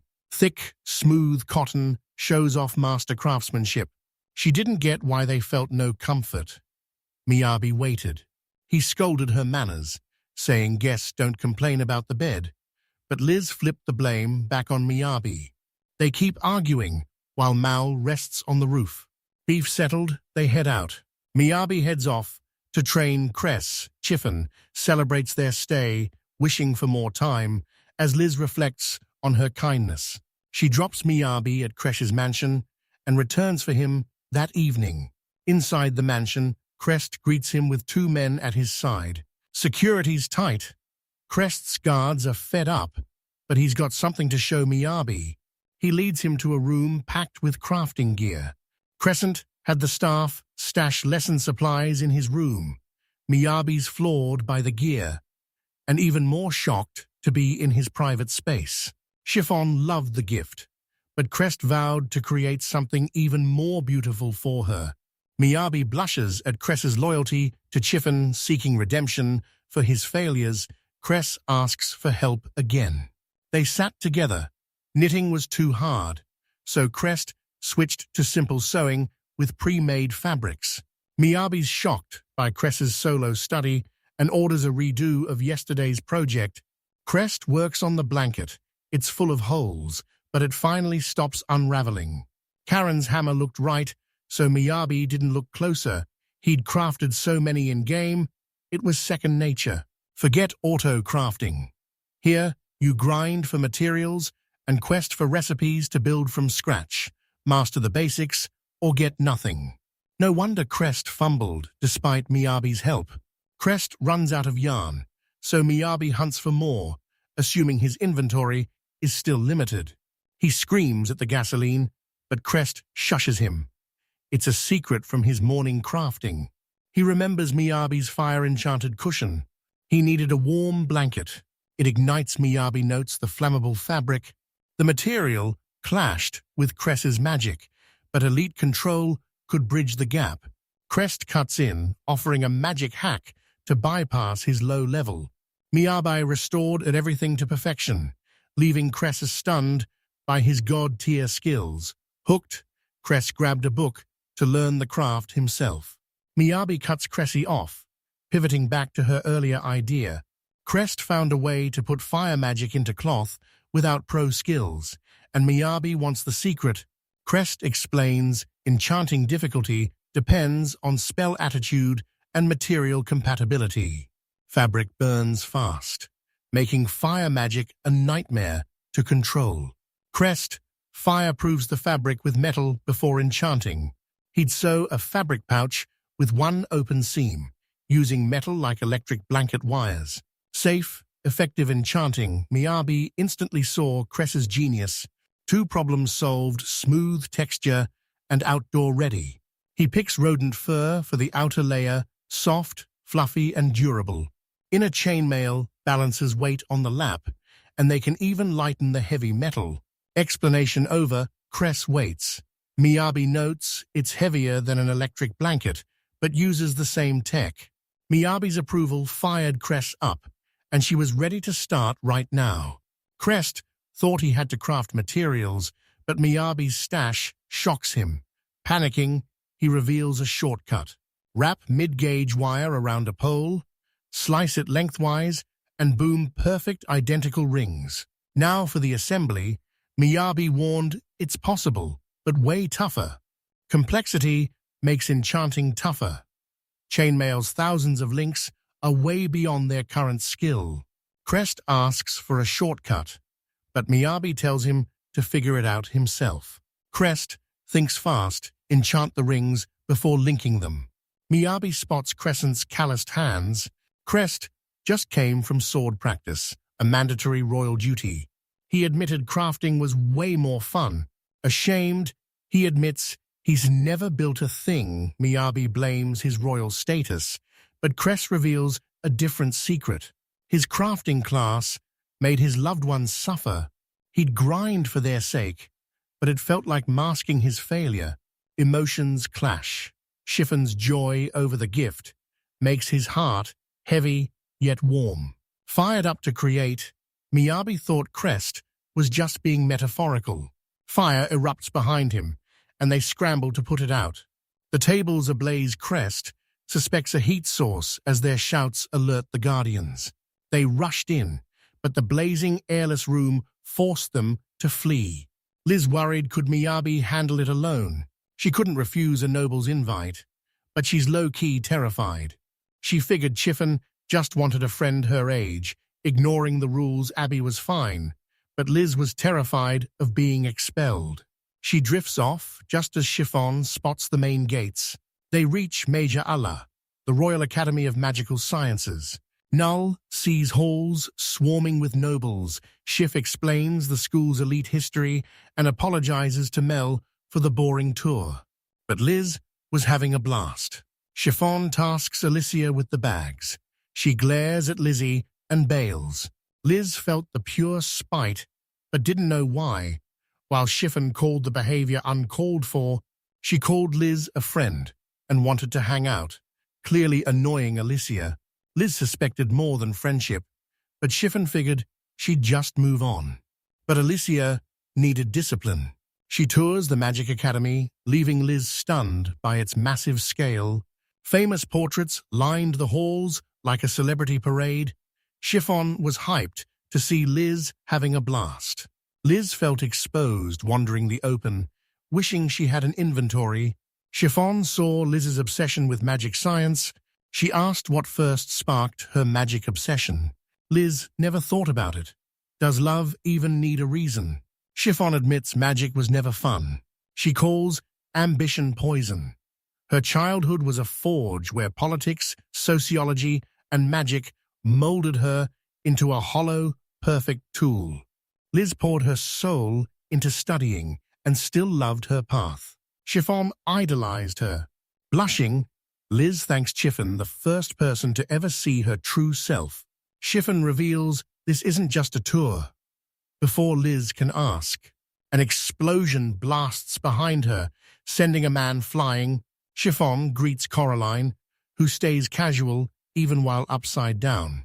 Mel toys with the staff during their routine meeting in the Professor S room. Magic researcher Professor Coraline offered seats in his tiny, overcrowded room. Liz thinks he's a rookie, but his surname proves he's kin. He offered tea, calling them all equals. Coraline realizes Liz isn't a student. so Liz reveals she's an adventurer. Chiffon brought Liz to show Coraline something. Liz shows off outside, hyping the professor, tried to copy them but failed every time. Liz explains her particle guiding technique. Coraline's stunned Liz just turned a theoretical myth into a revolution. Liz's dad made this to train adventurers who can't read magic. Coraline was eccentric, but she knew he was brilliant. Coraline knew mastering the feel was the biggest hurdle, seeing her method as a teaching goldmine. Liz weighed the idea. He asked the expert if it had combat potential. Combat was broad, but Coraline doubted it worked. He tells her to imagine wielding another S-magic in battle. Staying in contact was the problem. On a shifting battlefield, mobility is survival. Coraline wants to learn magic himself. He prefers direct production. Warning of the world's weirdos. Liz isn't shocked. High-tier mages always think this way. So she's asking about production magic. Coraline dismissed it instantly. He drops the bad news. Different class. Magics are like oil and water. They just don't mix. Mages turn magic into fire and ice, while production classes use it to reshape materials. Combat resonance tames creatures like wild animals, but that's its limit. Production classes resonate with tools and materials, but living beings, that's physically impossible, making her plan impossible. Coraline thought this was normal, but her dad was built different. Liz insisted magic charging is just enchantment tech. She yelled through the struggle. They said magic items couldn't be upgraded, but magic penetration theory just evolved mithril. Magic worked differently, but the secrets were still hidden, and she wouldn't take no for an answer. Liz and Coraline clash over Miyabi's logic-defying power. Liz questions the boundary of life, but Coraline reveals golden soil microbes make traditional taming possible. He slams Liz. Liz fumbles as her argument dies. Coraline laughs, mocking her trash sources. He praised her knowledge and asked for her school. She's self-taught, leaving him stunned. He blasts her for adventuring instead of career planning. Liz snaps that private school isn't free and she's busy working. Coraline calls the choice obvious. Her magic was too weak for adventuring. Liz was flawed when he asked why she still tried. He'd sensed her low power just by holding hands. Years of magic research made him a natural. He knew this school was elite. He reminded her, their doors are open. She's more than qualified. Leaving Coraline's room, Chiffon reveals the Royal Academy is state-funded. Entry requires guild or noble backing, plus a professor's referral. It's the country's ultimate magic research hub. Liz asks if this is why she's here, and Chiffon doesn't deny it. Liz wanted to trust Chiffon's faith in her potential. She asks Chiffon why she's going this far when she can't pay her back. Was this for Cress? Liz tells a confused Chiffon that the Miyabi incident was a setup to pair them up. Chiffon didn't deny it. Liz weighed the Academy's true cost. Licenses expired. Juggling school, adventuring, and Angeline was impossible. Enrolling splits the party and forces Miyabi back to freelancing. Liz has no choice. She admitted she's materialistic. She couldn't have cooked gourmet meals without Miyabi, so she dove into magic research. It was her ultimate dream she couldn't refuse. She refused to quit watching Miyabi's back. She thought it was the coolest thing ever. Risking your life for others, that was her definition of growing up. She told Chiffon to call any time, catching her completely off guard.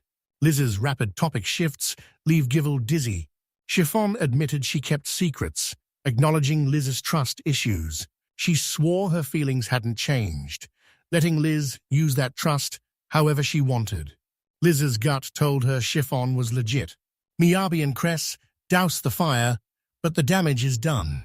Captain Cavalry arrives to escort Miyabi. Miyabi asks Crescent and he confirms he's Alish's brother. Miyabi's stunned. They share the same intense stare. Cavalry thanks Miyabi for helping his idiot sister. Crest asks if the captain is on duty, and the cavalry confirms. Cavalry reads the note and delivers his master's message to Cress. Crest asks if Miyabi's returning to Angeline. Miyabi's down, saying they're flexible. Cress wanted more crafting lessons, but realized he'd forgotten to discuss their next move with Liz. He figured they'd talk later, but Liz drops a bombshell, a full scholarship. Miyabi is stunned, instantly congratulated her. Liz asks if that's all. He jokes about cake, but she's talking about the party's future.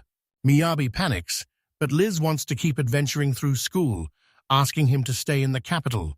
Miyabi's confused why she's stressed since he's down. Liz is stunned by his casual vibe. Let's go with me. Pruning their base was a complex, risky mess. Miyabi offers Liz the lead, but she refuses to leave Eleanor and Redcliffe. Miyabi forgot to say goodbye to the crew. Liz panics, they're finished, but he bops her head to calm her down. The 590-kilometer trek to Angeline takes 2 weeks each way and is impossible year-round. He wants to be an Angeline adventurer and a capital student, but Liz thinks it's impossible. Miyabi envisioned something alien to this world, a train. Liz is baffled by the train's direction. Miyabi calls it courseless transport. He tells her to imagine a metal box sliding down a straight rail, but Liz's brain just can't process it. Miyabi figures showing her is faster. He's crafting a miniature model rare here, but common in dwarven cities. Miyabi promised rapid progress once she mastered the concept, an underground rail cart connecting Angeline to the capital. Liz is stunned. He explains bugs patrol the towns, making the underground their best bet. Liz was floored.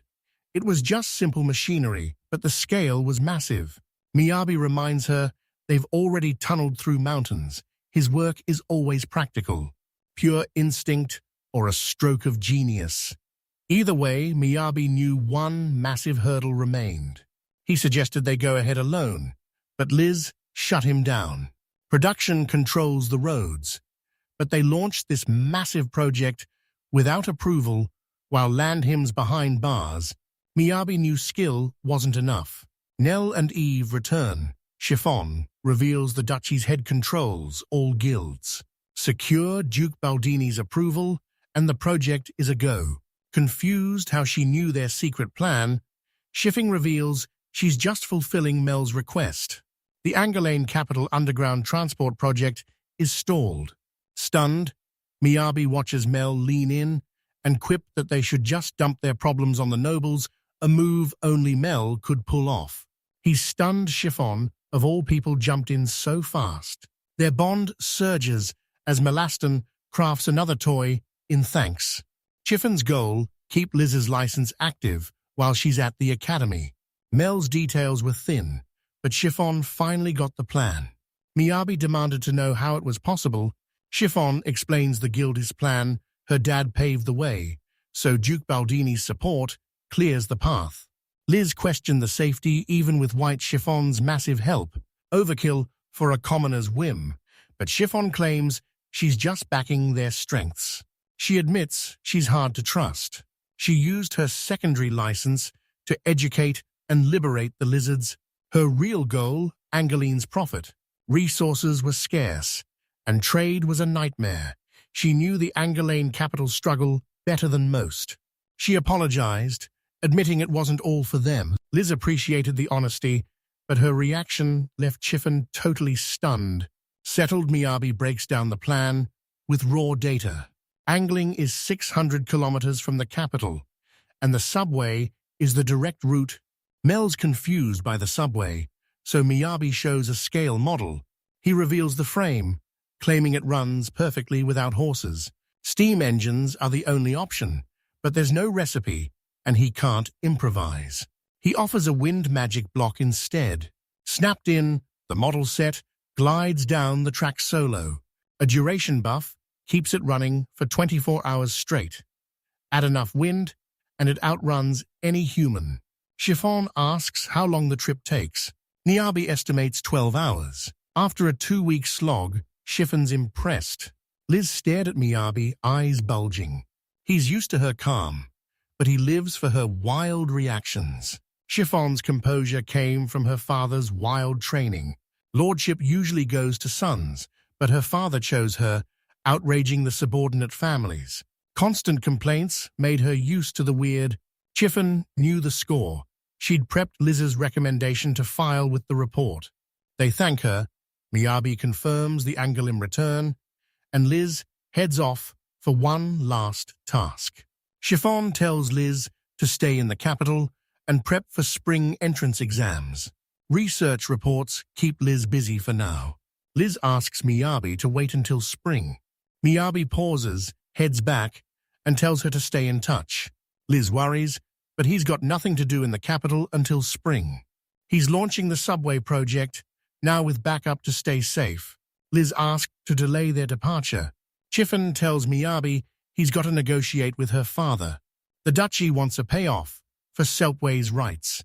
Miyabi agrees, but he's too nervous to handle the deal himself. Chiffon told him to get his project priorities straight. High society is full of agendas. Some match his, others clash. Even her own Miyabi thanked her for the tip. Before leaving, he sensed a sweet void. Chiffon reveals Alicia's off-attendant duty today. A month after leaving Liz, Miyabi and Mel's journey was packed with action. They finally hit Angoline. Miyabi thanks Mel for joining the long journey. Danger struck, but Mel didn't flinch. Miyabi can't ride a horse, stalling the whole group. He wasn't ready for the heavy snow of his first Angolan winter. Nell says it's a yearly routine, but this time she's staying warm. Miyabi digs her cute outfit and asks where she's headed. She mentions the Duke's place, planning to nap and bail. Miyabi grabs her, begging for protection, but Nell says her job's done. Seeing his panic, she gave in and watched him. They hit the noble district. Reviewing their progress, presentation ready, Miyabi stayed calm as guards closed in. He stepped through the gate and froze in shock. The once lush garden is now just rows of vinyl greenhouses. Confused, something suddenly grabs his leg. Is it an evil spirit? It's just Karen. She's exhausted, and he's back to square one. Mila fixes Miyabi's face, hating his expression. Karen's stunned Mel's with his master. They met at the workshop often, but Mel forgot him. Miyabi asks why Karen's at the Duke's place. Karen reminds him they built the Duke's baiting facilities together. Impressed by their greenhouses, the Duke puts them in charge of the entire project. Miyabi's stunned Karen did it solo, but impossible quotas and mounting backlogs finally push Karen to a tearful breaking point. Nell touches his shoulder, telling him not to cry. He's a pro with better things to do. Fired up by her words, Karen vows to show his true skill, leaving Miyabi stunned by his insane 2-month growth. He spoke too soon. Karen's already begging for help. Miyabi helps for an hour, leaving only the water heater connection. He wondered if one central heater beat putting a unit in every building. Karen considered it, but the client insisted on this setup. Duke Baldini suddenly appears, and both he and Miyabi are confused. He was announced but late, and Karen asks if Miyabi is his client. The Duke praised Miyabi's escort success and her perfect work on his side request. He's hyped for Miyabi's future. Miyabi thanks him, wondering if they've finally proven their worth. The Duke's shocked Miyabi detoured while the others waited. The guild director is down. Directors Georgie and Elder O Ated arrive. Baldingi asks why Miyabi's so shocked. A plan this massive deserved a crowd. Miyabi shakes with stress, but the Duke is hooked on his plan. Elder calls Swift's city travels a merchant's dream, but doubts it's possible. Guildmaster Georgie slammed the plan as a total waste of money. He's still the same teaser. As they bicker, Miyabi wonders why they expect a high price. He tries to explain, but the Duke accepts both. The Elder warned failure would ruin everyone. Stakes were high, and costs were skyrocketing. The Duke asks for train blueprints, but Miyabi's got nothing. The Duke asks for a timeline. Miyabi estimates 6 months. Aldini demands a prototype in 3 months to hear him out. The Duke demands a 1-kilometer tunnel track and working trains in just 3 months. Angle in clear. Patch recorders need public work status for approval. Miyabi wanted a loose deadline, but 3 months was impossible even for him. John tries to help Miyabi, but the Duke warns it's impossible alone. They need Master Lewis. Georgie questions why the test run is angling. Lords demand testing before joining the capital. No data, no Duke's approval. Georgie compares the dwarf contract to the renovation disaster. Eldar cuts in. They prioritized the Merchant Guild's rights over minor details for the public launch. Georgie mocked her greed, but Elder insisted money was everything. 5 Duke houses rule the land, but House Baldini is seizing 100 of this project's rights. New transport for everyone is tanking guild profits. Miyabi senses the tension from Elderstown and knows he must lock down the rules now. He's stunned. The Duke doesn't have the final word. The Duke agrees this meeting is for logistics, but Miyabi wonders if he even gets a say. He just wanted to get Liz to school. He couldn't talk to the Duke privately. Seeing his stress, Nell kicks his leg. She demands he speak. Weakness has no place here. He built the subway, so he calls the shots. Miyabi backs Mel up. He did this for Liz, and speaking up was the only way to finish the job. He raised his hand and demanded his rights, shocking everyone. Miyabi proposed it for personal reasons, but the project's scale quickly spiraled. Zion cuts him off, reminding him it's state property and accusing him of overstepping. He's gone too far. Miyabi snaps if he can to use it. The project is worthless, threatens to bail and let them deal. The Duke steps in. A working prototype lands a contract worth 10 years' salary. High stakes. The Duke asks if Miyabi will walk. Miyabi doesn't flinch. He didn't want cash, just subway access whenever he needed it. The Duke agrees and adds it to the terms. John asks if he's sure, but the Duke has no other choice. Without Miyabi, they're finished, and one failed prototype voids the deal. Miyabi guarantees success, thanks the crew, and the meeting wraps. Zanon heads straight for Master Weiss's place. Weiss put the meeting on hold, insisting they eat the food first. Zan tries to talk business, but Weiss shuts him up and tells him to eat. Sid serves Miyabi. He says he cooked and eyes the meal. Miyabi relied on skills so long he forgot home cooking. Just simple veggies and salt. One taste brought instant relief. The Duke's daughter is giving him a massive headache. The Guildmaster's assistant breaks down sobbing. Eleanor asks what's wrong, only to learn the Guildmaster never returned. The manor messaged at noon. He's back tonight. He failed. That horse team blocked his path, making him too late. Eleanor suggests notifying the branch manager. She ditches the papers to buy them time. Miyabi and the Guildmaster lunge for the final bite. Miyabi insists the Guildmaster take it. He thanks him, and they eat in silence. Zan weighs Baldy's words. The Duke is sure Miyabi isn't a spy. Zan followed his lord's orders back then, no questions asked. Miyabi seemed harmless and popular, but Zion suspected a hidden side. Seeing Miyabi's work at the Duke's manor, Zan asks why he even became an adventurer. Zan says Miyabi's too skilled for support and should join a production guild for more cash. So Miyabi explains why he became an adventurer. Cian's annoyed Miyabi couldn't afford a toll and had to borrow cash. Zan calls it fatless. Miyabi agrees. Without Liz, he was toast. Zan asks, is he an Angeline for work or another reason? Miyabi lost his parents young, raised by relatives. He's now independent and keeps his own wages. Zan asks if he's from another territory, and Abby vaguely agrees. Zion says it's common, but most migrants never leave their home territory. He asked how long the Abbey had these inventory skills. Miyabi worried she looked suspicious. He explains it grew naturally through use and his love for crafting. The story was wild, but he wasn't a lying Weiss cut in, reminding Xian they had business. Zion pitched Miyabi's train project, and the workshop was hyped for the massive order. Weiss praised Miyabi's grit. Zon doubted the plan, but Weiss shut him down. Real men chase big dreams. Weiss is about to mention the workshop. He catches his workers eavesdropping and barks at them to shut up and get back to work. Miyabi told Weiss to skip the help if he's busy. He's handling this solo. Workers overheard and warned him not to underestimate the task, fearing Miyabi would overwork. Sid clears 3 months of winter, but Weiss demands an immediate start to hit the deadline.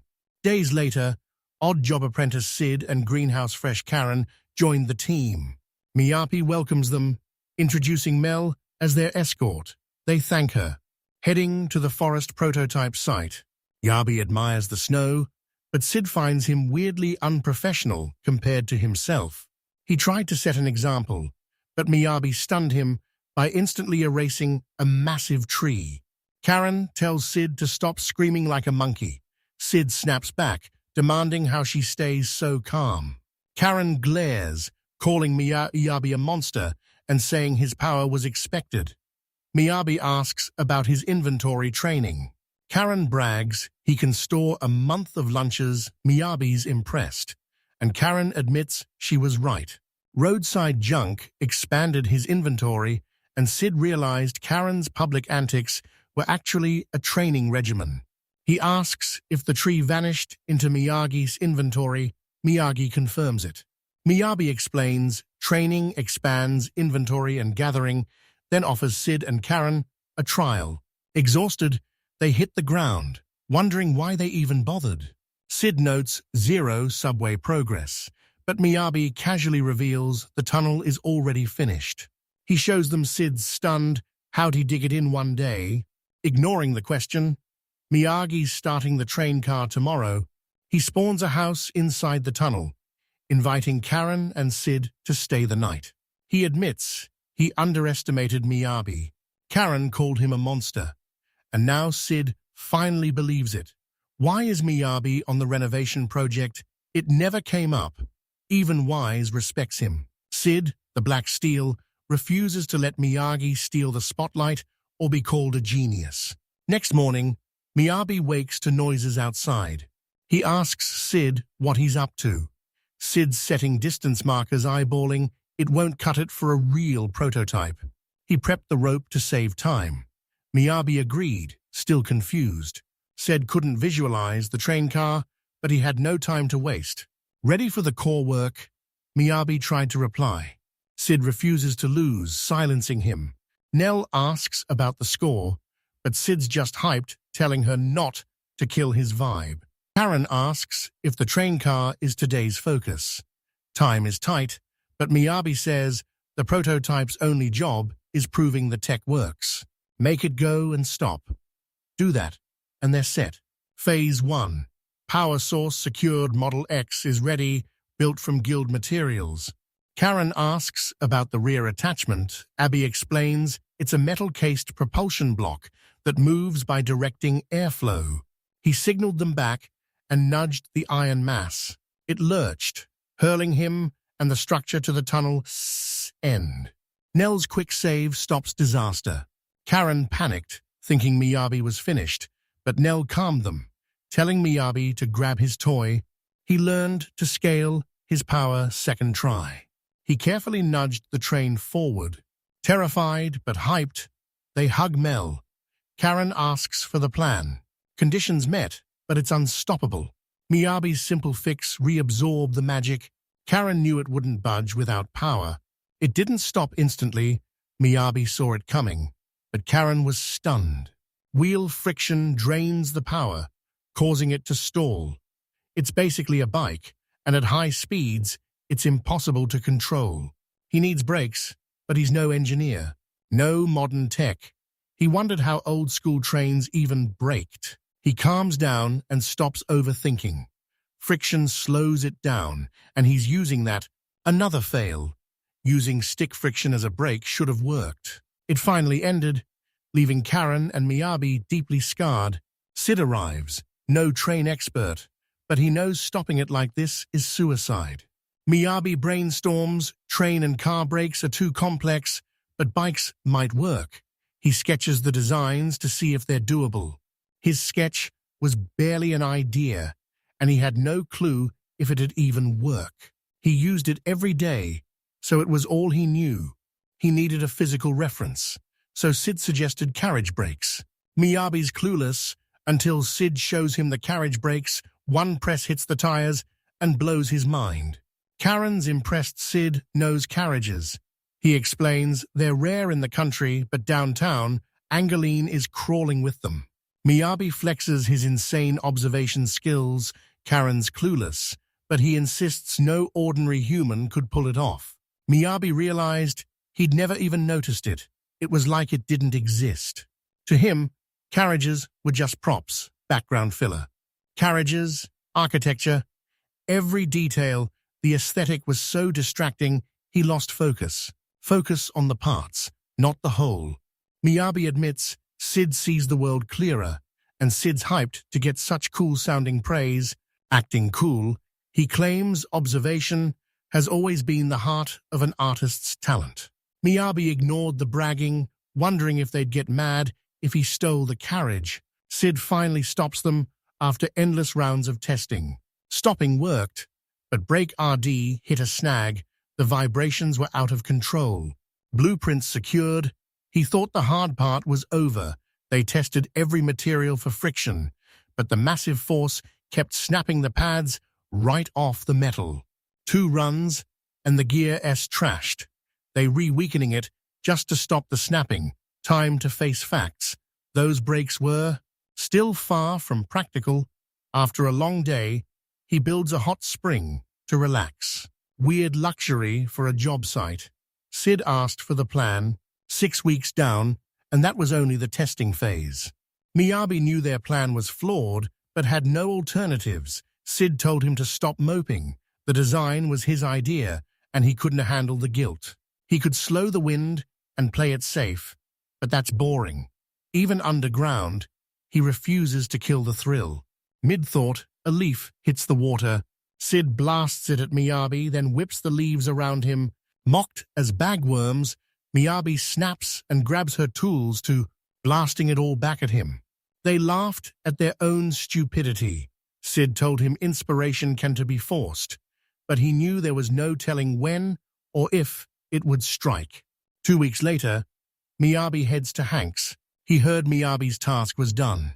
He rushed it and finished this morning. Opening the door, he claims the device moves exactly as he planned. He still wondered if he should reveal his plan for it today. Crest greets everyone, but the maids panic that he's out of bed. He claimed the Cochrane plan was on track. Hard to believe a prince would say that to his nation. Workshop time is fine. But did he seriously forget what day it is? The capital kicks off the Versailles festival to welcome spring. He finally sets off for Angoulême. His father bids him a safe trip. Crest was lucky to get a send-off at all. He stepped outside, and they were ready. He spots Duke Greenvale of the... He leads the strongest of the 5 noble houses serving the crown. Crest is stunned to see him here. He didn't know Greenvale was back, but Greenvale's just honored to be at the festival. He asked again before Crest could even answer. He's glad to see he didn't skip town. Unlike his duchy, monster hunting is huge. In angling, the perfect place to grind combat experience. Crest admits he's too weak and needs Duke Trenton's guidance. Greenvale stays silent, only noting that a change of scenery might help. Leaders must bleed for their nation. He orders him to keep training, so he stops shaming the royal bloodline. He insulted him and left Crest. The guards were fuming, but they couldn't do a thing. Baldeni Duckle's Raven cavalry captain welcomes them. Alicia watched her brother greet the royals while packing the carriage. Rumors spread that she'd lose her job and be sent back to the duchy. Furious, she slams her gear into the carriage as her brother demands answers. She loads the cart and asks what's the problem. Raven warns her not to shame the Baldingi name, but she snaps back. If he cared about the cargo, he'd use crates instead of sacks. That's her play, as Captain Raven gets it. Leading the garrison is a nightmare. The cavalry family backed House Dukeley with loyalty, not might. They were the family's guards and maids. Alicia cut him off. She already knew. She had no reason to be anywhere she couldn't protect her lady. Raven ignores her outburst and orders her home. He told her, "Serve your master or marry to continue the bloodline." He claimed it was for her own good. When the prototype test hit Zion, Georgie and Zelda arrived with Duke Baldini. "The Duke wants me to show them his 3 months of progress." They felt the wind and knew they were helpless. The Abbey says it's part of the specs. Guardians offered an escort, but Baldini refused, insisting he can defend himself. The wind intensifies the deeper they descend. They were stunned, but the train-S design made entry impossible. Miyabi was right. Zion found no horse. Miyabi thanks everyone for writing today. They're departing Anger Lane West Station for a fresh new journey. The whistle blows. The train rockets forward, stunning everyone. Georgia panics as the train lurches. It's shaking so hard, Zion doubts their safety, but Miyabi warns, "Keep the windows shut." Elder's blown away by the speed, but Aldini stays cool, acting like he's used to trains as he invites Miyabi to sit. Miyabi reveals wind magic powers the train. Elder's stunned all that speed from just wind. He says wind magic blocks are built into the mechanism. Baldini stares at the strange iron box until Miyabi reveals the trick.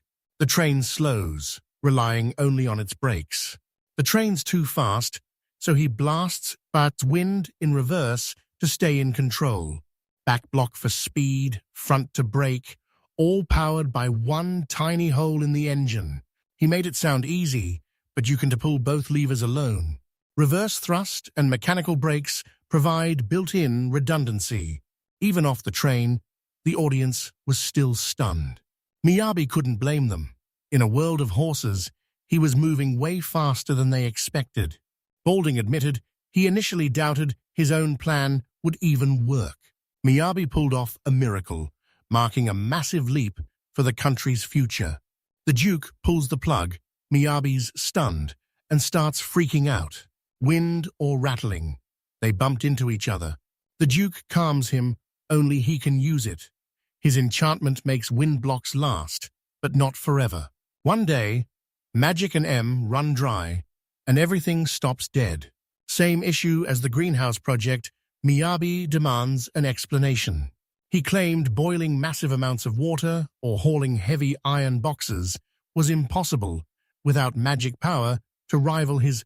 He asks what happens in 10 or 50 years when he's gone and can't handle the upkeep.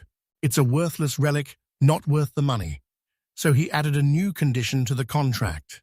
Chair builds the rest solo.